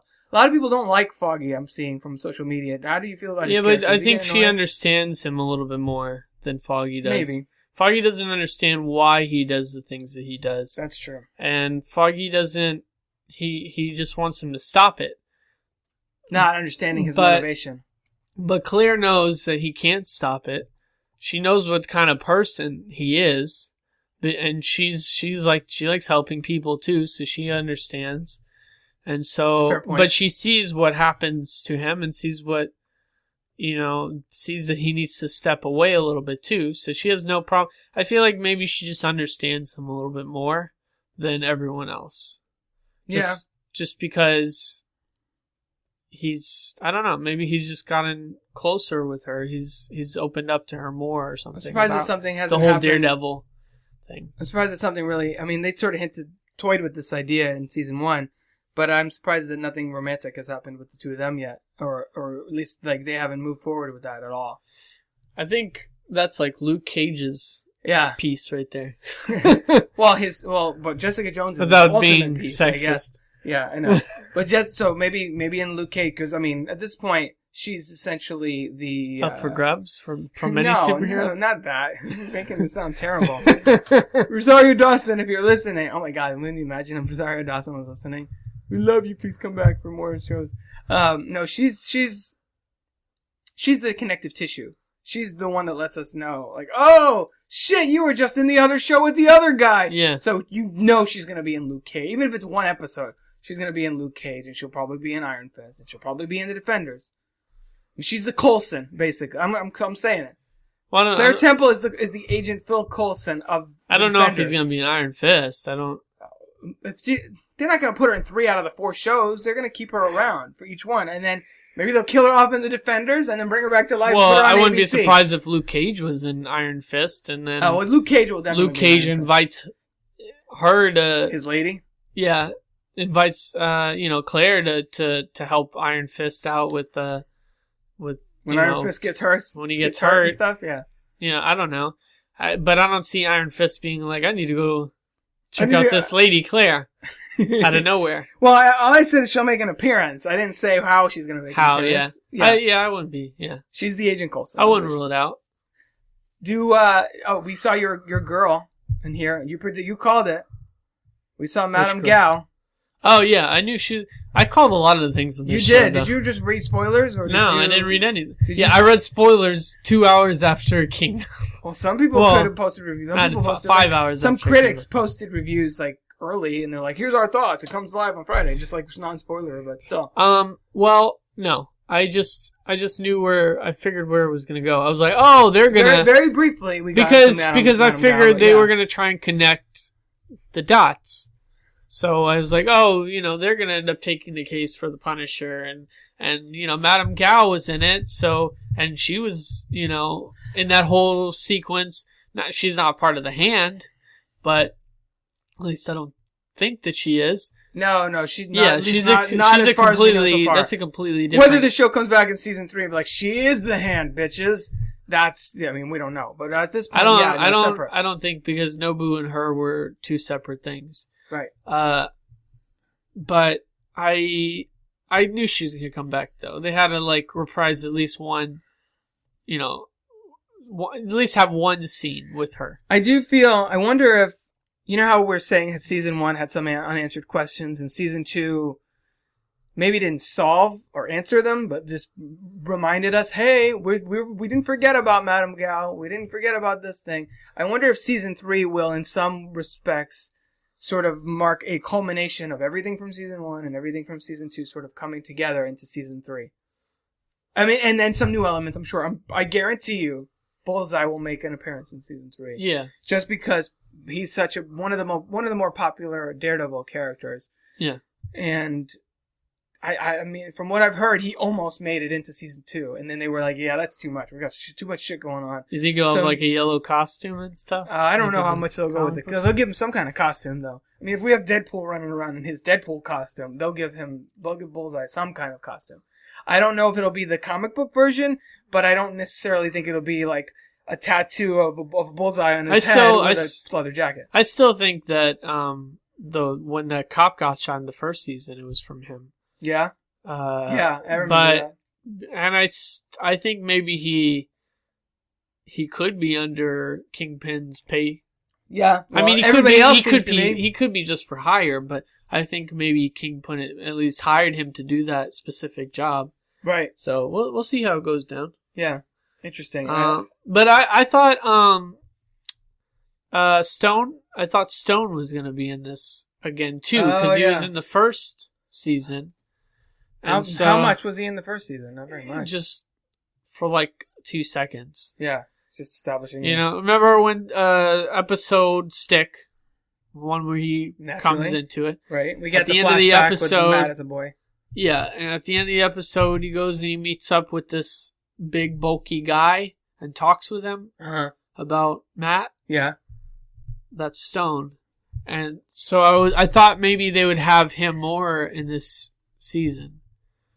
Just or at least have him around to help out in the chast and everything.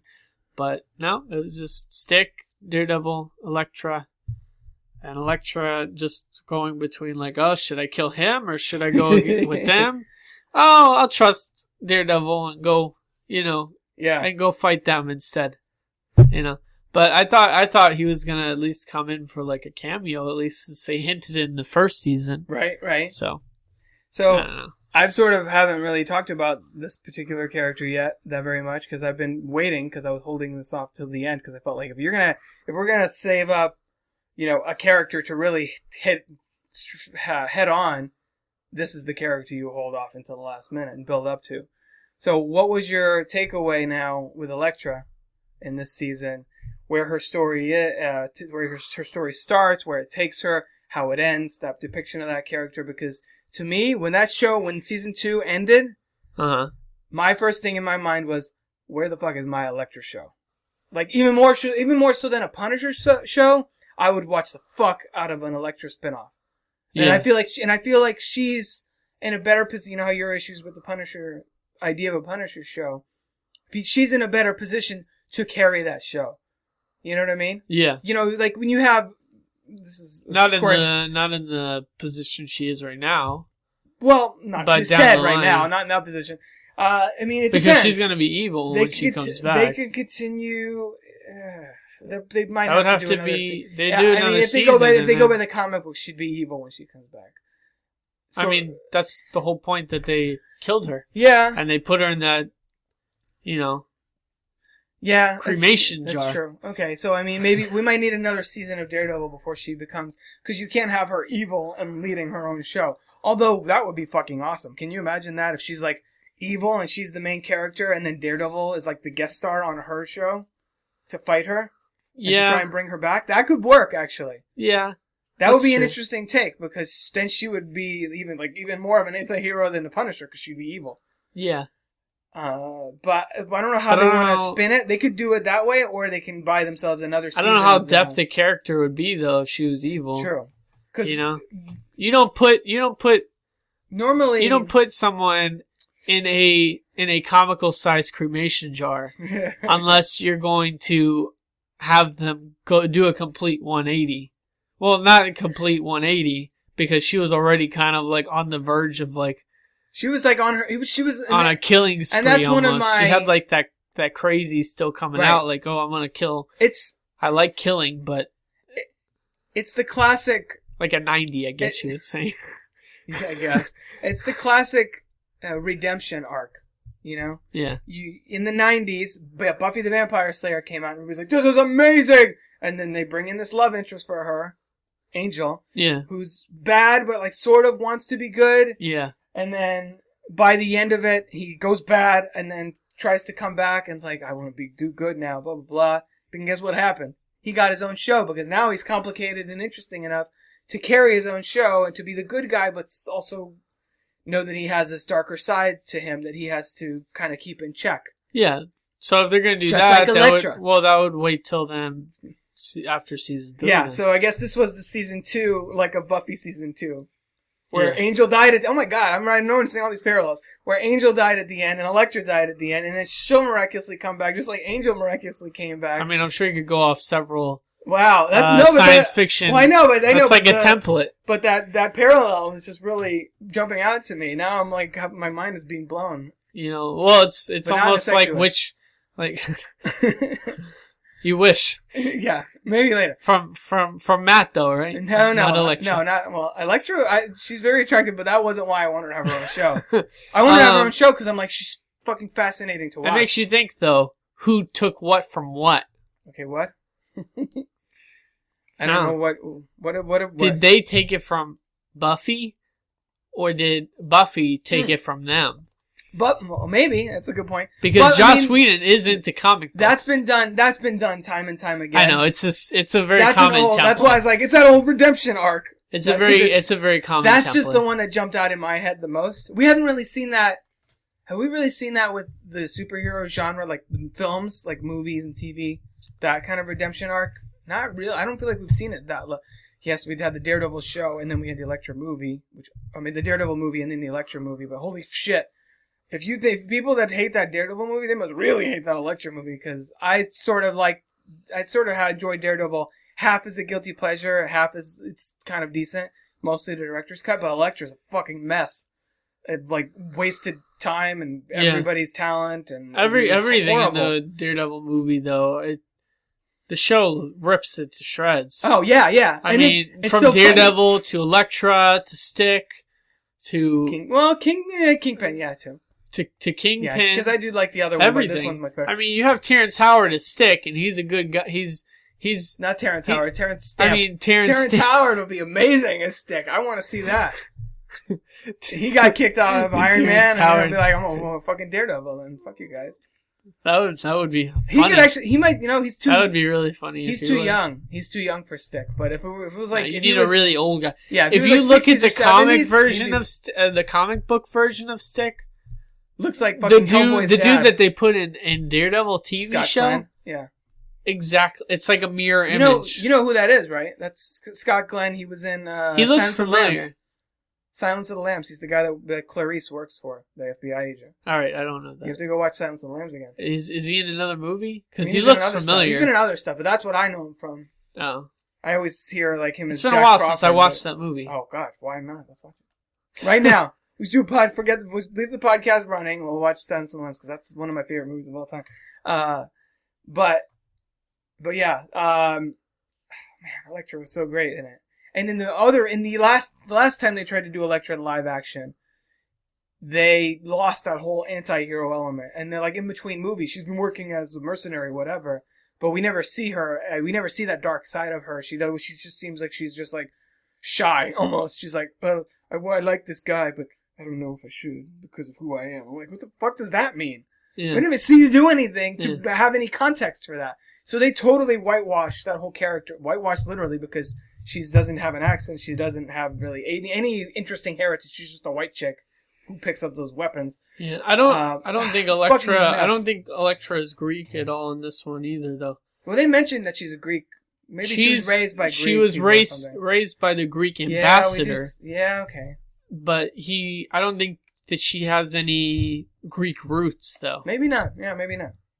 I think she said to that one guy like French or something like that. Like she's like French. She was talking to him. She said she's like remember she was talking about where she comes from or whatever. Like, oh, what's your accent and all this stuff. And she's like, oh, French. For 2 seconds when he's like, I'm gonna kill you and all that, I was thinking that this was gonna fucking be Bullseye and he was gonna drop in a different accent or something in that scene. And then she ended up killing. Then she killed him, and I was like, okay, not that. Never mind. It'll be another one, I guess.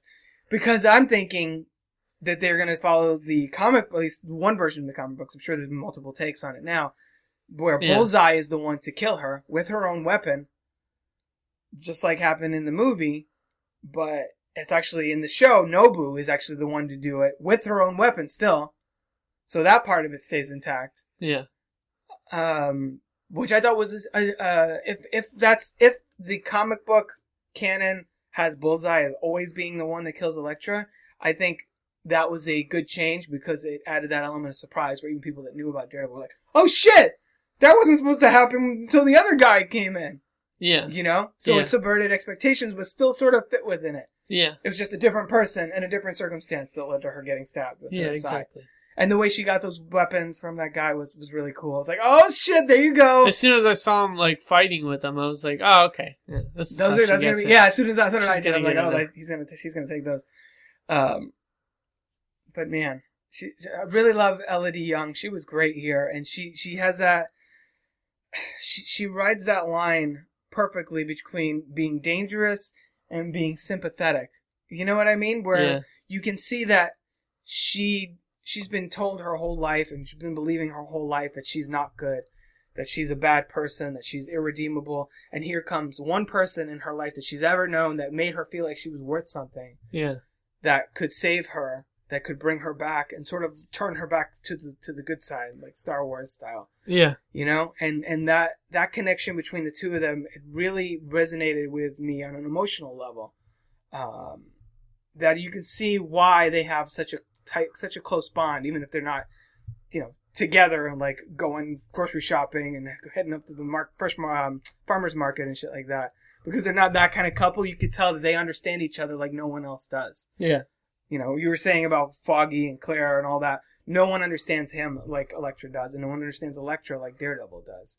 And the fact that he was basically willing to, when we get out of here, let's run away. Fuck Hell's Kitchen. Fuck, Daredevil and Kingpin, let's just be together and run travel the world, do, fighting crime or whatever we end up doing. And I totally, I believed him in that moment. Like, sometimes some movies, and granted, let's throw this out there. I believed him in that moment, but I still knew if he's saying, we're going to have a happy ending, I'm like, no, you're not. Don't say that, because you're saying that and there's like 20 minutes left in this episode or some shit. That means you ain't getting no happy ending. Yeah. You're setting us up to be like, oh my God, no! Yeah. But I believe that he felt that in that moment, and I knew that, he was looking for that same sense of belonging too. Everybody's shitting on him all over the place. It's basically Spider-Man 2, where Foggy is like, you suck, Matt. And then Karen's like, you suck, Matt. Everybody's just like, you suck, Matt. Here's one person that's like, no, Matt, you're awesome. Let's go on an adventure together. Well, it's just because he put everything aside for her, but yeah. Well, yeah, but still. But she helps him out. She tries to intervene on the Frank Castle case and scares the shit out of the medical examiner. Yes, thank you. Out of the medical examiner. That was great. Yeah. And as soon as that happened, I was like, oh crap, I know who did that. So that was wonderful, and I really want to see more of her. She even went to Potter and got sort of an upgraded costume. Yeah. And I'm going to say that the season finale, the moment where I was like, oh my God, and I had to pause it because I needed to reflect a moment, when he comes over and he gives him the billy club that separates out Daredevil's signature weapon, I was just like, oh fuck, no, he did not do that. And it was so amazing. Yeah, it's like every finale is going to give him something new. Right? Part of his origin. Oh, maybe at the end of season 3, he'll get the little DD logo on his suit, because he still doesn't have that. Yeah, he's like, oh, I thought you were missing a little embroidery here. Yeah, branding. Yeah, you start your own clothing line with DD. Well, right now he's not recognized by everyone. Right now he's sort of Batman mode of, this guy's a vigilante. He's a menace.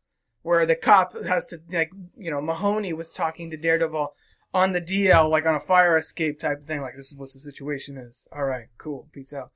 And just like Gordon, when he's working with Batman, but like off the books, because the police, like, official stance is like, this guy is, breaking the law and that kind of thing. Yeah. So I wonder if maybe by the end of season 3, New York or Hell's Kitchen will recognize that Daredevil is a hero, and that's when the branding comes into play with the DD on his suit. I don't know. That's just speculation on my part. What do you think? Could happen. It's not. It's nothing. It's not anything significant. So but when he got the new suit in like the second episode, the second episode after he got the bullet to the head by Punisher, the new suit was a huge improvement over that first suit, because that first suit is weak. Because you can see when he shows up at the end of the first season, my immediate reaction was, oh man, I like the black outfit better. That looks kind of weird now. After like 12 and a half episodes of you looking a certain way, now you're wearing this not bright, but wearing this costume. It looked strange to me. That was their way of changing it without it being like, oh, well, we changed it in between breaks. Right, exactly. So it's like, maybe they took note, plus it makes sense that that's why they put the whole, bullet to the head thing. Right. And it had like the crack on it. Yeah. The way that I like how it's like, oh, your mask broke. I'm gonna have to redo the whole thing. Like, the whole thing, it's gonna have to be redone. He's like, oh, you need a new suit, darling. And he goes into Edna mode. No, you could have just done the mask. I know, you know what I mean? But he's like, oh, I'm gonna have to redo the whole thing. It's like he was trying to find an excuse. He's like, oh, so I guess I gotta design. I didn't like the first one anyways. Did you guys like it? I didn't think you did. He turned to the camera. Yeah. It's just like, oh, they'll just make a new one. His eyes, like, he doesn't have eye makeup on like Batman would have, because Batman, has like, the actor has eye makeup around it. So yeah, it just look black like eye makeup, yeah. Right. So it just had like, it was just like, you could see part of his skin surrounding his eyes in that first suit, and it just looks strange to me. But the new one has the, like, where they're covered, they're red, the eyes, and they sort of glow a little bit, which is subtle, but it's also, certain versions of the costume, he doesn't fucking need his eyes anyway, really. Yeah. So it looks more menacing in a lot of ways, and I don't know, it felt like he had more mobility in it. I like the new suit a lot. better than the other one. And I'm so glad that Melvin Potter didn't die. I think you and I were sort of concerned, like, oh man, this guy's not going to make it through the whole way. Maybe Bullseye will come in and be like, I want a fucking costume. Yeah. And then he'll end up making him make his costume too. Who knows? But because I really like that character a lot, and I think it's cool that he recognizes that Daredevil is a hero. And he's just like, taking it upon himself to give Daredevil a new weapon for Christmas, apparently. Which I didn't even... Did you know it was supposed to be Christmas time until he said that? I didn't. He said that, and I was like, okay, I'm thinking it was just like as a joke. Like, like I'll buy... If I get something for, for you, or like in the middle of the year, I'd be like, hey, Merry Christmas. Yeah. Because... but then like this few scenes later, the same episode, Karen's at the Daily Bulletin office, and he's like, "Oh, what are you doing? Don't you want to celebrate Christmas?" And the lights are stuff, and I'm thinking, "Oh shit, it's really Christmas." Oh, okay, that's weird. Yeah. So yeah, the finale was amazing, and man, really leaves you wanting more, especially when you consume all 13 episodes in 3 days or 2 days or whatever. Uh-huh. So what are your thoughts for episode 3 to sort of wrap things up? Episode 3, season 3. What are you hoping to see other than evil Elektra, I guess, Bullseye? What new elements other than Bullseye? I think they're just gonna go on the old elements, the hand, the thing with Gal. The Elektra, maybe a little Punisher, Daredevil and Karen together. Maybe go into Karen's past a little bit, and I don't Bullseye. Maybe she'll be with Matt now that she knows. Fisk will probably get out of jail. Maybe she'll be with Matt now that she knows his secret. And yeah, that's what I just said. Yeah. Oh yeah. Okay. Them together. Okay. Well, if Fisk gets out of jail, maybe he'll hire Bullseye to kill Daredevil. I don't know. I don't think. Maybe Bullseye will be the next villain, along with like Wilson Fisk. Well, kind of like him getting out of jail too. So that'll be like a side villain. Yeah. I think it's just gonna probably focus on Bullseye. Yeah. And then they'll still just hint toward the Defenders. Well, we'll see. We don't know when we're going to get... Well, like I said, it hasn't even been renewed for Season 3 officially. So we don't know when we'll get that, if it will be before or after the Defenders. Because they're actually getting pretty close to the Defenders. If we get Iron Fist... Iron Fist will probably be next year. Yeah, but like probably first half of next year, right? I would think. No, I don't think so. I think it'll probably be about like when Fall? Luke Cage is coming out. Really? Yeah. Because Netflix tends to put seasons. So you think we might get? They normally try put out seasons about the same time that they put in the original. They put them about the same time. So I'm guessing Daredevil will probably be out the third season about this time next year, and then they'll do Iron Fist where Luke Cage's season. But maybe they'll even introduce Iron Fist in Luke Cage. So probably. Luke Cage could it'll be like a quasi second season to Luke Cage with Iron Fist because they work together on the streets. Well, they're like the dynamic duo. Last episode, my speculation was that season 2 of Luke Cage and Iron Fist could just be heroes for hire and just make it them co-leads with Jessica Jones. No, just the two of them. Well, she's a hero for hire too. Yeah, but initially it's the two of them is for heroes for hire, isn't it? Yeah. No, I know, but But that would also be cool if it was just like the three of them, though. And then Daredevil do it. Since she's gonna be taking jobs specifically as a hero, Jessica Jones. Right. So Luke Cage is probably gonna want to get into that game eventually too, and if Iron Fist comes in at the end of Luke Cage's season, they could, maybe meet up with Jessica Jones. It'll be like the three of them, and the last, thing is Daredevil to get involved with their little group. That's gonna be cool to see the four of them come together for the Defender. We don't know how many episodes that's gonna be. It might be. I think I've heard it's probably gonna be shorter, like 6 or 8, or something, like more of a mini series than like a TV season. Yeah, but. Yeah, that'll be really neat to see them all because we've already met 3 of them. We're already like over the moon about 3 of the 4 heroes. So Just one more puzzle piece needs to fall into place and to stick to landing. Yeah. So, yeah. Daredevil Season 2, big fans. Did you enjoy it better than Season 1? Yes, but on a different way though. They're completely different seasons. How so?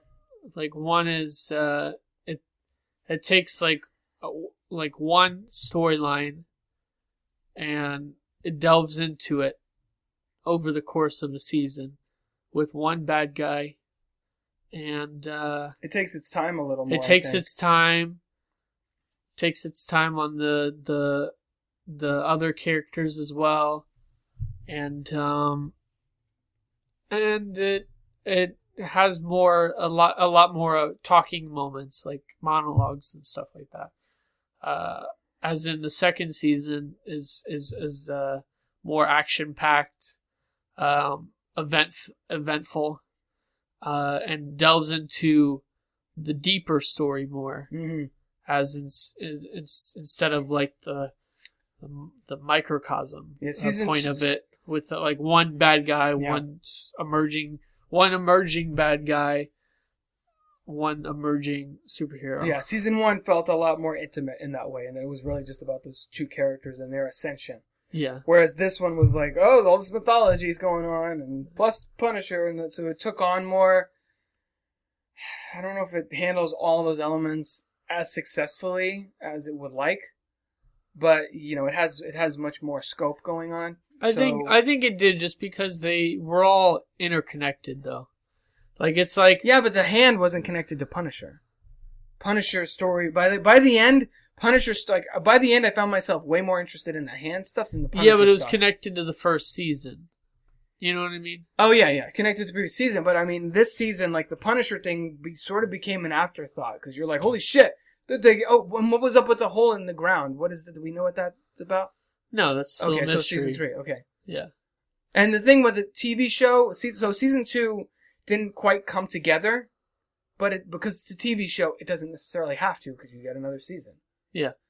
But if this was a movie, I would be like, the fuck happened? I don't understand any of this, really. Or a finale, then you'd be like, what the fuck? Yeah. Like a series finale. Right, no, of course. Yeah.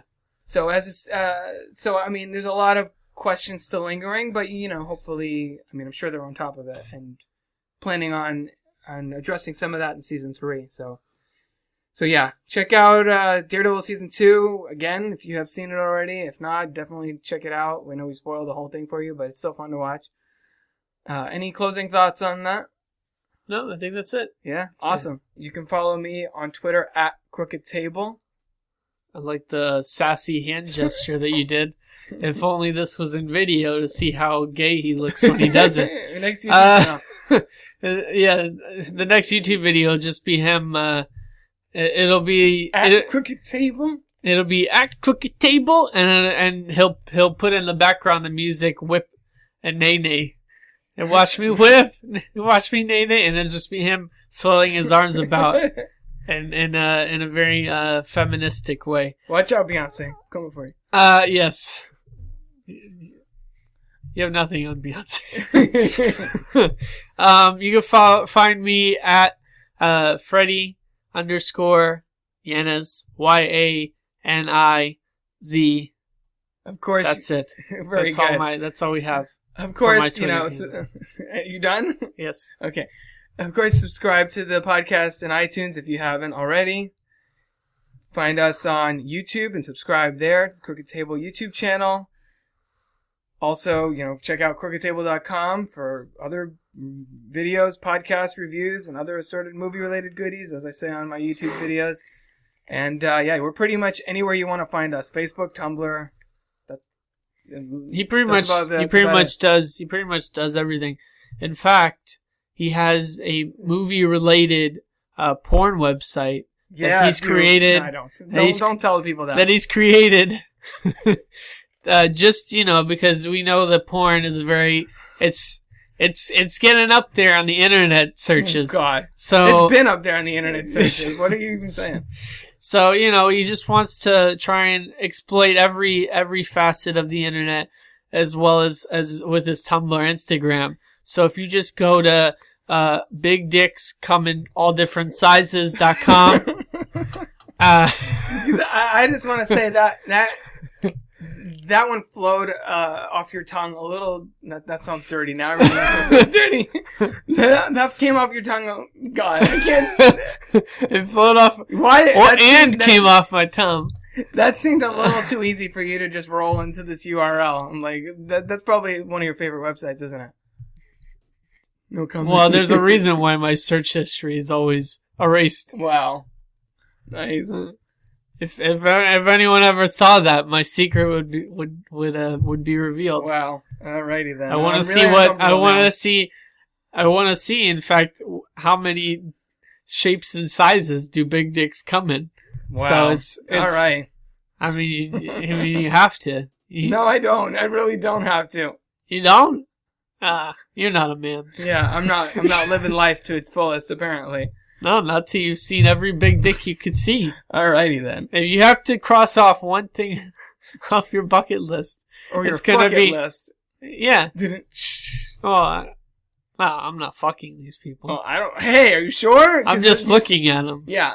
There's a difference. Like, I'm only fucking them with my eyes. I feel like this is one of 3 conversations that ends with, yeah, I'm fucking them. I'm gay now. This is 40-year-old virgin? You threw me into 40-year-old virgin? I did. Well, you kind of led me. You know how I know you're gay?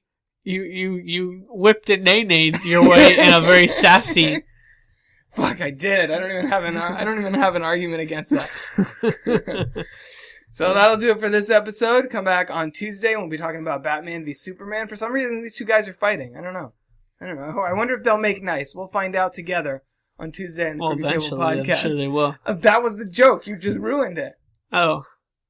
Spoilers. I guess the spoiler's sort of in the title. It's like Dawn of Justice. You know? Yeah. They meet, they fight, and then Dawn of Justice let's be League. Justice friends. Yeah, it basically is. So let's create a league. Turn to the camera. Justice League. Exactly. You know, you watch CinemaSins, right? Yeah, sure. You don't watch CinemaSins? How do you not watch CinemaSins? Oh, you have problems. Cinema's everything wrong with whatever different movies? Oh, yeah, the ones that's like, there's this many counts wrong with the movie, yeah. And then they count down. I've seen it, but those are really good. Some of them. Some of it's nitpicky. Oh, I think it's mostly to make jokes. But anyway, but it's just I don't have enough time for that. They're long. I'm too busy watching, every show on the air. Well, yeah, and also watching, just complete lackluster prank videos online. Yeah, it sounds like it. Jeez. Just empty laughs. That's all I'm looking for.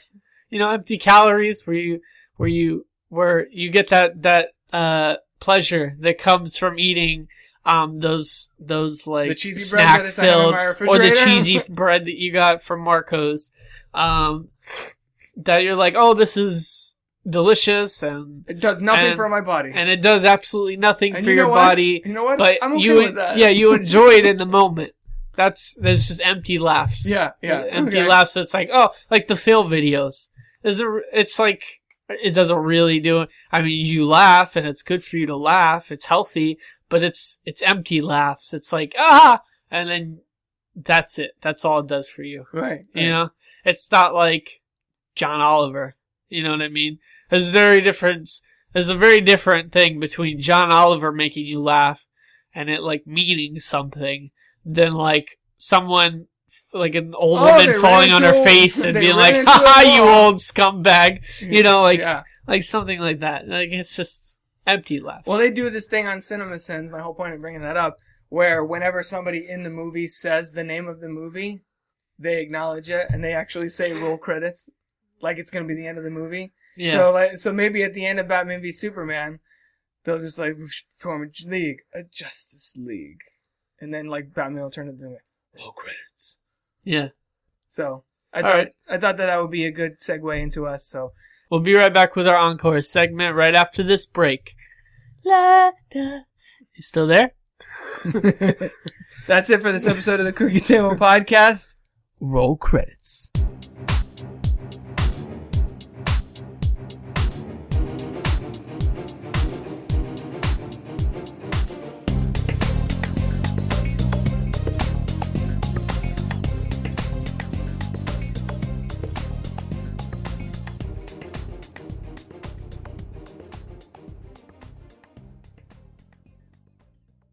Encore! Yeah! Encore! Yeah! So we're back. Who went first last time? Was it you or me? I don't remember anymore. I think it was probably me. I feel like it was me last time. Because a lot of times I do let you go first. You just go. Alright, I'll just go. You're texting or something. You just go first, man. So, of course, this is Daredevil related, as I'm wearing my Daredevil ski hat from Loot Crate, and we just spent almost 2 hours talking. Well, no, we spent like an hour and a half talking about Daredevil. Or like an hour and a half or so. We spent about an hour. Because we're at about 140. 140 something, yeah. Yeah, we spent like 30. We spent like a good 40 minutes on. We got into Gotham for one episode that we had to update on. We could have done one episode for just an episode of Gotham. We could totally make this a Gotham or can't make this a Daredevil. We would be done one episode. We were like, oh, it was awesome. The end. But we could totally make a Gotham podcast because we had a lot to say apparently. Yeah. So we were talking about, Gotham in general, though. We weren't just talking about the episode. We were talking about everything else that had happened in the episode. Speculating the season. Yeah. So for my encore, I'm going with a video I saw on social media earlier this week. It's from a YouTube channel called The Warp Zone, and they posted an a cappella version of the Daredevil theme song. So just with the it was really cool, really well done. And they divide the screen. The video has divided the screen into 6 sections, one of which is the actual main titles of the show. The red dripping down and becoming the Daredevil suit. And then the other 5 are the vocalists themselves, all dressed as characters from the show. So you've got, Punisher and Daredevil and Matt Murdock, and one guy is dressed as Elektra. Yeah. It's just really, it's really fun and creative way of bringing that song to life. Uh-huh. And I don't know. I'm one of the people that bought the theme song on iTunes. I made my wife listen to it in the car today when we were picking up pizza. So that's a great. I love that theme song, and it really sets the tone for the show. And seeing it brought to life and seeing that it's inspiring people like that is really cool. And I haven't checked out many other videos on that YouTube channel yet, but it looks like the Warp Zone has a series of acapellas. Like they have one that I'm looking at for Mortal Kombat theme song, and a bunch of other ones. So I'm really looking forward to checking out more of that and just subscribe to the channel so I can kind of give it a look. But it's called The Warp Zone. You can find that on YouTube, or just search Daredevil acapella. I'm sure it'll come up, but definitely worth watching, especially if, like us, you're super ecstatic about the show. Yeah. All right, well, bud, I guess we're both going to be, delving into the YouTube verse today. Yeah, it seems to be our thing. Yeah, because I also chose a YouTube channel. Is it about Trump? No, it's not. Not this time. That was one encore, and then I talked about that, I think, a separate time. Okay. But no, this isn't about Trump, even though there is a funny. Oh, shit. Open up Pandora's box. Now that we're talking. Well, you mentioned Save it. me. Now that we mention it, though, there's a funny the Grinch. You're mean one, Mr. Grinch. Oh yeah, I've seen that. College humor. But with Mr. Trump, funny. Yeah. So if you haven't seen that, which you probably have, because it's College Humor is really famous. It's been a popular video, so I would imagine most people have seen it. But if you hadn't, it's funny. So your real encore on YouTube is something. Real encore it's a channel called Improv Everywhere. Okay. And you'll like this. It does prank videos, kind of. Which is up my alley because I love prank videos. I love Impractical Jokers. I think that was one of my encores another time. Oh man, a while back probably. You've been deep into that show for years now. Yeah. Well, yeah, since the beginning pretty much. But it does for instance, they do Spider-Man in real life. Since we're on the topic of superhero, and so they do pranks like that where they act out a whole scene in front of audiences, and the audiences are looking oh, what the fuck's going on? So they do Star Wars subway car movies. They do movies in real life. That's one of their recurring things that they do. Jurassic Park, The Matrix. They have like sometimes they have like groups of people they get together and they all do like they all like freeze in a store and see what happens with the other people that are in the store, or they go like reverse through Times Square, so they all like walk backwards in reverse or something like that through Times Square, and there's like a lot of people, so it looks freaky. So like little things like that, it's funny, and I think that everyone, especially the movies in real life one, the one that I like the most though was the time travel subway car one. That one is really funny. I'll have to check I think that's the newest one, but it's hilarious. So Improv Everywhere YouTube channel. I just found it recently, like a couple weeks ago. So, yeah. Awesome. Everyone should check it out. Check out his thing. Check out my thing. So I guess that's it for this episode. So we'll catch you next time. This has been a production of crookedtable.com. All rights reserved. The Yard of Little KED.